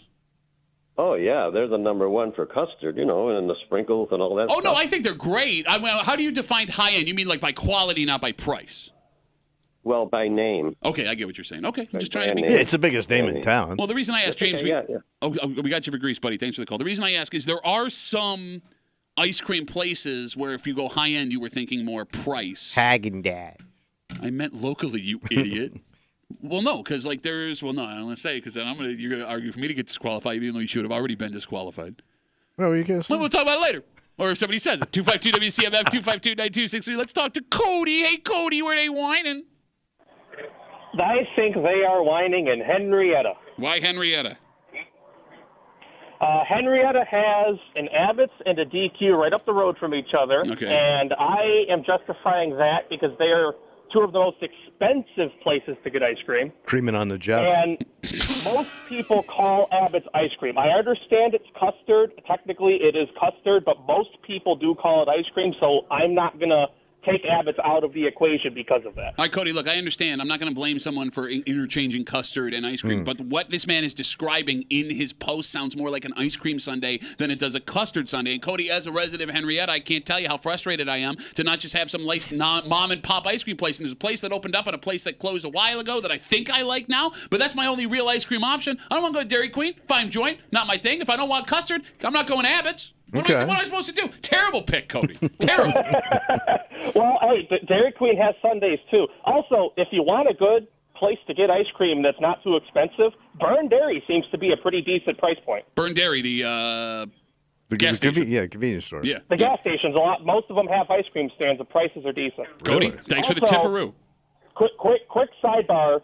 Be very careful, Duffy, because at the beginning of this, you listed like 5 towns. It's before we started guessing. So if I get disqualified after he was doing a point-a-roo. Tommy had already guessed. Cody, thanks for the call, buddy. Thank you, Cody. I hate Cody so much. Oh, Cody's a dork. Cody sucks. You can tell nobody likes Cody. 252 WCMF 252-9263. Let's squeeze a couple more in before we get a reread for the folks just joining us. Let's talk to Chad. Hey, Chad. Hey, how's it going? Chad, where they whining? I'm saying Gates. I'm sorry, what? I'm saying Gates. Okay, so Gates has already been. Yeah, you're out, Chad. You blew it. You held and you listened, and everyone was talking, and I said Gates, and you've been disqualified. Chad, are you still with us, Chad? Yes. Oh, I thought you hung up. Yeah, no. Why you're done? Why are you still with us? It's over. Your dream has died. You suck. You should be very embarrassed. Good day, Chad. Chad, why are you still on the phone? No, you hung up. Okay, good. 252 WCMF 252-9263. I don't want to go back on a DQ. Let's talk to Bob real quick. All right. He's on CMF. Bob, where are they whining? They are whining in Penfield, New York. Why Penfield? Well, I was just at a local place last weekend. I won't mention their name. I bought a small kitty cup, chocolate with sprinkles. Hold on, wait, no, you screwed up. It's not a small kitty. There's no such thing. It's either a kitty or a small. What size was it, Bob? You're right. It was a kitty and a small. Okay. Oh, sorry. My apologies. gotcha. Okay, go ahead. All My right. apologies. What happened? And it was pushing $12. And they throw it at you. Sprinkles. And I'm like, I could have gone to Wegmans and gotten 3 gallons of ice cream with cones. All right. So, anyways. Let me time out, Bob, time out. Because Kimmy and I once worked in the ice cream game. Yes, we did. We worked at Luigi's at separate times. And Bob, whenever an angry old man would get frustrated with the price of the ice cream, I could have gone to Wegmans. Why didn't you, Bob? Why didn't you? Because he wanted a nice day out. Not so nice anymore, is it? Children love this place. It's around the corner from them. It's in the sort of middle of Penfield, and they wanted sprinkles. I go, God, but $12? And I go, Do they charge you for all them I'm an angry toppings? old You man. idiots, You're right. more. Wait, they charge you for every topping? Yes. Yeah, they count each individual sprinkle. 3 cents a piece. No, yes, they charge you for every. They've always charged for extra toppings. It's like being pissed that they're charging you for mushrooms on a pizza. Of course it costs more. I thought the extras were like nothing. Okay. Bob, we got you for Penfield, buddy. Thanks for the call. Sorry about your experience. Goddamn, ice cream's that expensive? Bro, why don't This has been an argument, like, for the last 20 years. I've heard the same argument. What, 2 little measly cups, $12? 252 WCMF. Kimmy, hold off. Let's get a reread for the folks that are just joining us. If you're on hold, sit tight. We'll get to you in just a second. Go ahead, Kimmy. Guys, the cost of ice cream this summer is criminal. The price just keeps going up and up and up. Blank has been our go-to spot for years, but I think it's time to move on. I'm a father of 2, and for the 3 of us to get a round of sundaes is like over $30. That's insane. I told my kids no extra toppings because they were more than $1 extra for every addition. A post-dinner treat almost costs as much as dinner itself. I know we have other options here, but I haven't branched out in a while, so I need some recommendations. And yes, I know about Blank. We go there sometimes too, but even that's expensive. I don't want to deprive my kids of the summer ice cream experience, but it's almost unaffordable for a single parent at this point. This is the price we all pay for a minimum wage hike. Oh my God. Dessert shouldn't be a luxury, yet this is the world we now live in. I need to know another local spot that's delicious and affordable. I'm happy to support small business as long as it's within 10 minutes of my house. Can we put dessert shouldn't be a luxury on a t-shirt and sell it in the rec shop? 252 WCMF. Tommy is in Charlotte. I'm in Gates. Joe is in Irondequoit. Barber is out in Webster, as he said, where ice cream's worth eating. And then all of a sudden, Tommy started having a seizure. That was a weird thing, right? Yeah, Where that you was were crazy. waving your hands around. Yeah. James is out in Greece. Cody is in Henrietta. Nobody likes Cody. Chad said Gates, but he's disqualified. And then hung on the phone for another minute for some reason. Bob is out in Penfield. If he wanted to spend that much money on ice cream, he could have went to Wegmans, bought a gallon of 3 it. gallons and the cones. 252 WCMF 252-9263. Let's get a lady pick in. All right, lady picker. Somebody tweeted at us, please tell Tommy that Hank's has been closed for almost a decade. Oh, my God. The man has not ventured into Webster since he lived there. That was a great joint. So out of touch with everything. It was such a cool joint. Yeah, it was great. Man, I was You're thinking about disappointed going. about what? Shut up. What are you going to do? Go look at other people's cones? My 1 decade cone. Let's talk to Alyssa. Alyssa, where are they whining? Hi. I would say Chai Lai. I actually saw you, Duffy, in Chai Lai right next to an ice cream shop one time. I did. Yes, that did happen. It was like a month ago. I was eating at Columbini's, which, again, is my favorite childhood pizza place. And what's the ice cream place called? Because it used to be Russell's, but it's called what now? Lick this. It's Sprinkles now. Sprinkles, yes. I'm sorry. No, lick this. My sprinkles. All right, but here's the thing. Outside of Sprinkles, I can't think of another Chai Lai ice cream location, Alyssa. Well, that's because that's the best one. Oh, it's great ice cream.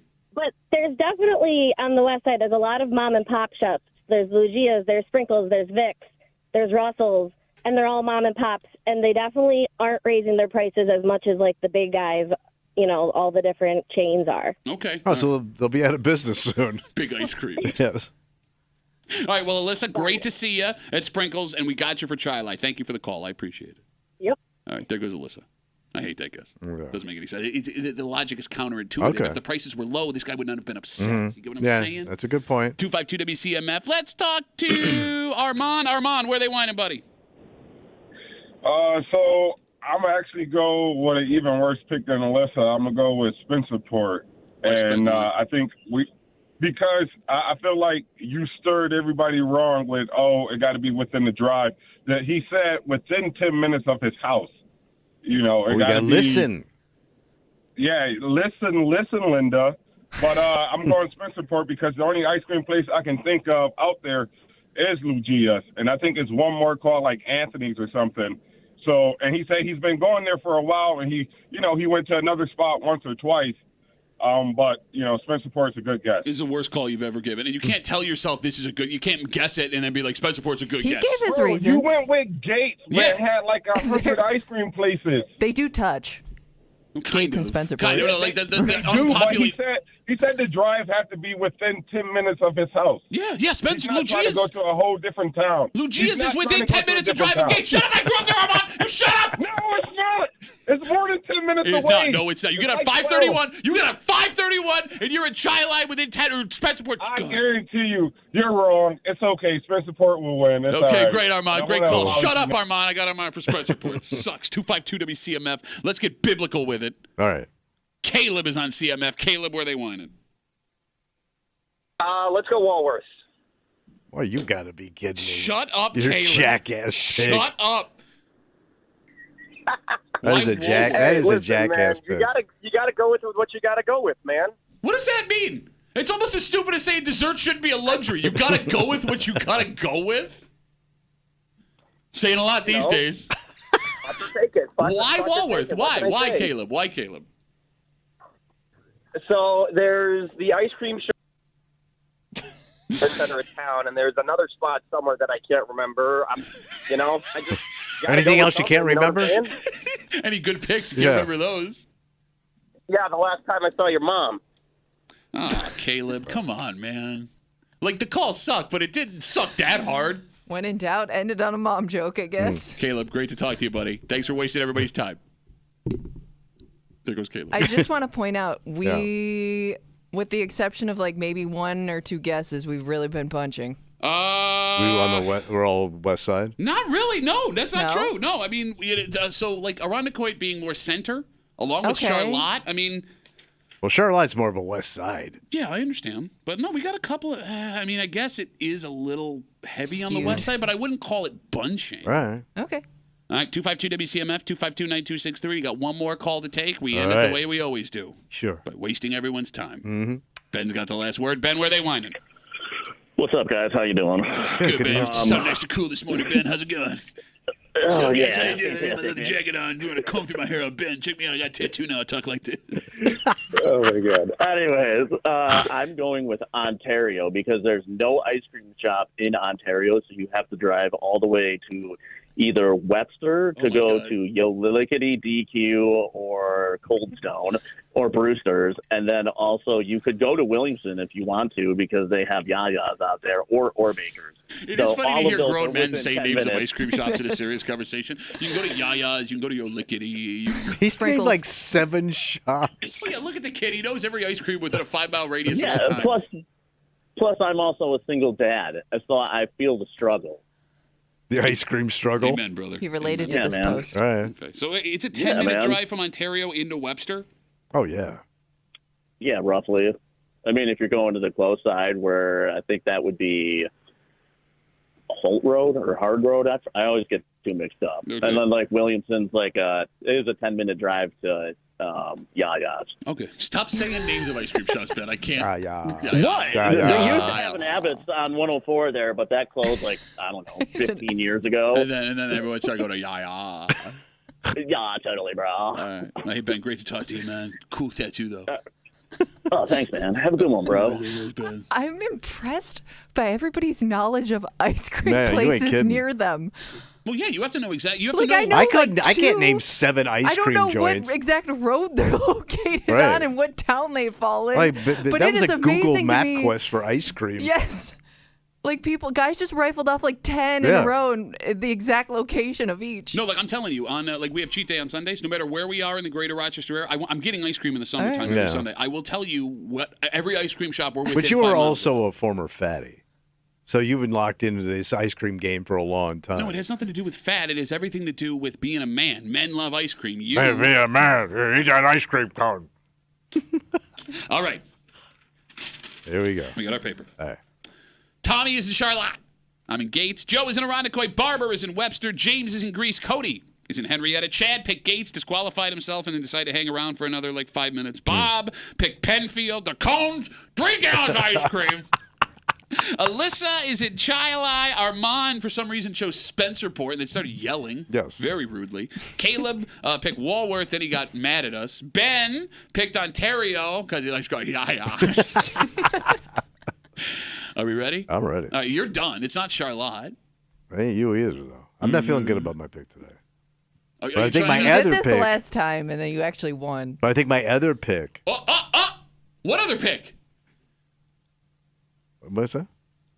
You just said Your your other other pick. pick. What other pick? Well, no, I didn't pick it. Oh, you didn't? No. You only get one pick, so Right. you don't have another pick. Oh, okay. I can't mention that I had another pick. No. You better not say what it was. I'm not. Okay. Kimmy. All right. Let's find out. Spencerport! Gates! Henrietta! Where they whining? The answer this week's going to piss you off. Wait, Oh, no. No. Because they whining Where? in Spencerport! Oh, Armand nailed it. Hey, you beat him Touching up. towns. Touching towns. You beat him up. You did. For all the reasons he gave were perfectly valid. Should be ashamed of yourself. You were getting so mad. And my pick didn't make it. No. My side pick. Shocking. What was your side pick? Webster. Ah, see, he made the hands. He should have been disqualified. Why didn't you Yeah, trust it that didn't son of a matter. He bitch? wasn't going to win anyway. Right. It's a pointless gesture. But no more hand motions. We will have to write that rule out. Mm-hmm. Congrats, Armand. Yeah. Still a So that is first star? That's It is Armand's first star. Look at that, man. Doesn't make him not a dick. I'm just saying. Take a break. Going through security to get on an airplane is frustrating because yeah. there are things that you should be able to take through that aren't going to hurt anybody that you can't. All right. One frequent traveler and influencer has found a way to get something healthy and refreshing on a plane that you normally wouldn't be able to take. Oh. The only problem is you're going to look like a psychopath. Oh, getting it through? Oh, yeah. We'll get into it next here in the break room on 96.5 WCMF.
I mean, by definition, this is going to get you a healthy liquid that you can enjoy, and it's something you love. Okay. On a plane that you normally wouldn't be able to get through. All right. This hack. However, I don't think being able to enjoy this on a plane would be worth the psychopath you would look like if all of a sudden you whipped this out and started doing this. Oh. You're hanging out in the break room. Rochester's Classic Rock 96.5. WCMF right now. You can head to the contest page, WCMF.com. And if your chance to win a pair of tickets to see Santana. And the Counting Crows. They're coming to the Sorry. How dare you? I really like Santana. I really like Counting Crows. You want to go together? No. Apparently, I don't like Santana. They're coming to the Empower Federal Credit Union Amphitheater at Lakeview in Syracuse, July 24th, courtesy of Live Nation. Tickets are on sale right now at livenation.com. An influencer, a travel and health influencer, a double whammy. Yeah.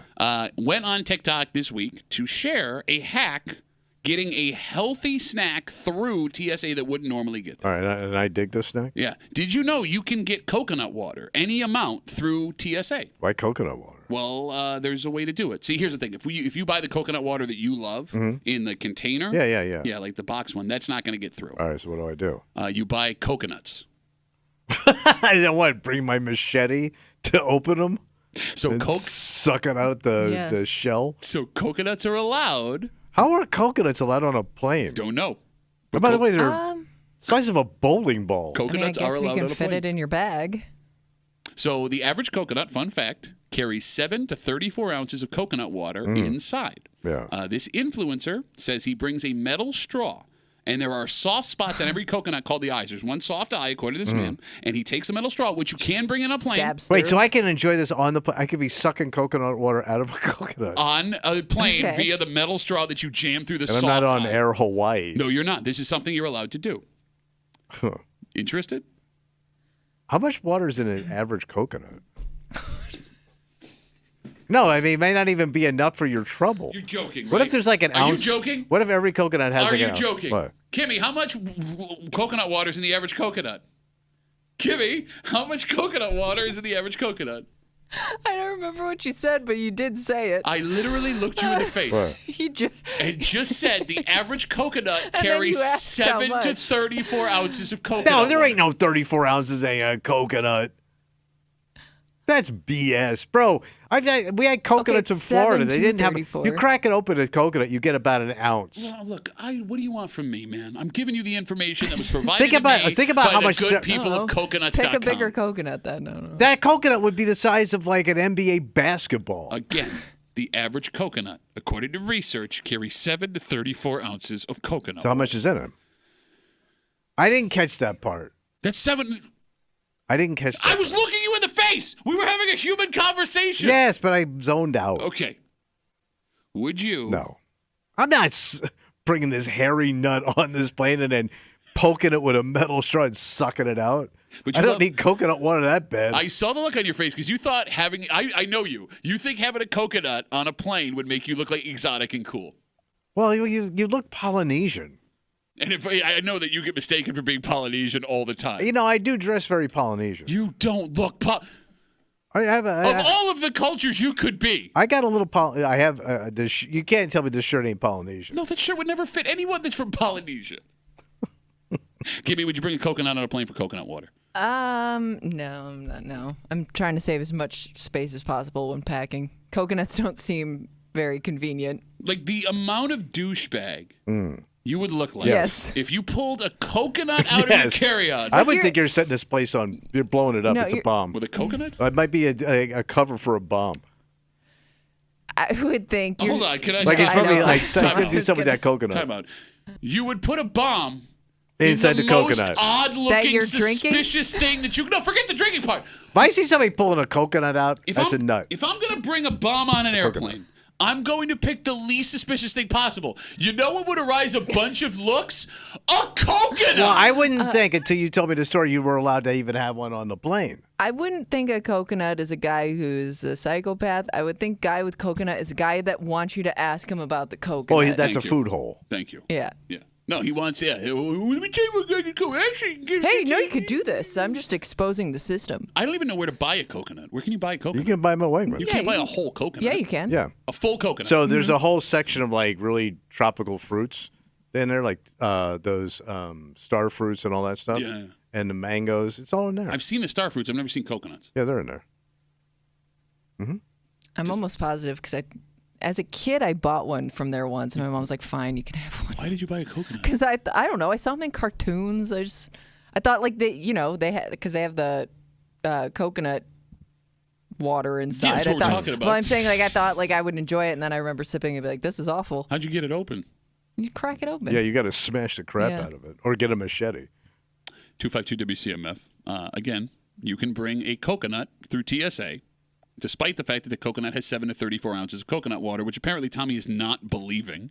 No way, 34 ounces of coconut. We find out about this through this fitness and travel influencer who says to get healthy, affordable stuff through TSA, he brings coconuts, a metal straw, finds the soft spot on every coconut, and jams a metal straw in there, and will drink the coconut water while on the flight. And by the way, where do you pack your luggage if you pack so many coconuts in your luggage? Well, here's what you do. When you're done with the coconuts, crack them open, put your luggage in there, close them up. Yeah, what coconut do you do? baggage. Well, so like when she comes down to pick up the trash, oh yeah, here's my coconut. I guess. Thank you, plop. Can you eat the white stuff in the inside of the coconut? That's like the coconut shavings. Yeah. No, I know, but can you just eat it? Yeah. But it's hard. So like you would need something to scrape it. Okay. You've never had a raw coconut? Why would I have had a raw coconut? Because they exist. What part of my life? Think about what you know about me, where I've grown up. No, how I I've understand. gotten to Like this point. childhood, you couldn't afford exotic fruit. Why would I? But now you look, bro. You come up. You married up. Now you up. When's the last time you had a coconut? So fresh coconut. Yeah, it's been a while. So I get it in Florida. Oh, really? Yeah. Oh, I forgot. When I lived in Florida, I should have had a coconut. You've been to Florida multiple times on busted ass Bill's trips. So what? You think we're just stopping and grabbing coconuts? What kind of stupid sentence? We really never. You were trying to shame me for never having had a No, coconut. because we had coconut trees in our yard. We did. There was that. Was this whole thing just leading to you bragging about your coconut trees? The only guy douchier than guy drinking out of a coconut on a plane is a guy who starts a story to finish it with, well, we had coconut trees in our yard. Well, my father had them, yeah. It was Florida. What do you want from me? Coconut trees in our yard. 252 WCMF. Let's talk to Teddy. Hey, Teddy, how are you, buddy? Oh, he's from coconut country. Good morning. How are you? Good, man. What's up? He knows coconut. Did you, good. Oh, I know, because you used to climb a coconut to try to check the broad, right, Tommy? Try to check the what? The woman, the girls. Oh, I would climb out the coconut tree to look at the girls. Oh, okay. Sorry, Teddy. That wasn't That's your best work. Look, normally I'm a big fan of your jokes, but that one sucked today, Teddy. I'm sorry. Okay, that's okay. Anyway, Tommy, you don't know coconut. You don't know coconut? If you try, the youngest coconut is better. Taste for the coconut itself is still soft, and also the juice is much better as younger. Not Teddy's the into them coconut. young coconuts. Soft and juicy. I hear he climbs the coconut tree to look at the young Yeah. coconuts. Teddy, when's the last time you had a fresh coconut? Last year when I was home. Okay, so you don't. Are When he coconuts goes back better? to Indonesia. Are coconuts better at home than they are here? Yeah, because they when they got here, it's just like a week, maybe 3-4 days old. So He gets the them fresh out the best thing tree. is just when you just pick and then you just drink it and then eat those young coconut inside. Hey, Teddy, It feels soft. when you go home and you have the coconuts, is it like here where you have to go like an apple farm to pick apples, or can you just grab coconuts off any tree you're No, walking by? my mother backyard got hundreds of coconut trees that I climb myself and just take down. Second douche. There we go. Second Wait, guy. your mother was rich like my dad? Has coconut trees? No, my mother is not rich. Over there, everybody. See, poor their people own have coconut in the trees too. backyard. Yeah, in Indonesia, not in Florida. Is Indonesia like the gates Are you of Polynesia? fucking stupid? Yes. Yes, like you. Teddy, great call, buddy. Thank you for the call. Daddy, get them coconuts out the tree. We come back, wrap it up. Tell you what we're doing tomorrow next on CMF. But before we go, got to tell about my friends in the Ide family of dealerships. Oh, that's a good deal there, buddy. Yeah, bro. And they're not going to take all your coconuts. No. You can check them out online off of 441, or excuse me, check them out in person off of 441 in Penfield and East Rochester. Honda.com, IVW.com if you want to check them out online. My Honda Pilot is the best. It's the best financial decision I've ever made. I'm not exaggerating. Right? It drives like the day I took it off the lot. The service at the Ide family of dealerships is second to none. That car is going to go forever. And I'm the type of guy who's going to drive it for forever, right? Yeah. If you're someone who's looking to get more out of their vehicle, I say go see my friends at the Ide family of dealerships. But the best part, and this is how it should be everywhere, the buying experience was fun. I mean, I walked in suspicious because I had never had an experience like that with a car dealer before, and I was blown away. You can have that same experience too. Go see him in person off of 441 in Penfield and East Rochester. Like I said, Honda.com, IVW.com. Make the right decision. Don't lose all your coconuts. Go see my friends, the Ide family of dealerships. Get your ride at Ide. Come back, wrap it up, tell you what we're doing tomorrow next on CMF.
Hey, that's going to be Rabbaroo. Ah, the old 2 for Tuesday, Rabbaroozy. I got my beard stuck on my microphone. Makes tomorrow. To clean a damn thing. I don't even know how. It's a lost cause. It's called shampoo. No, oh, you mean my beard? Oh. So I actually couldn't take a shower this morning, and it's driving me nuts. Why? So I had to go to my cardiologist yesterday.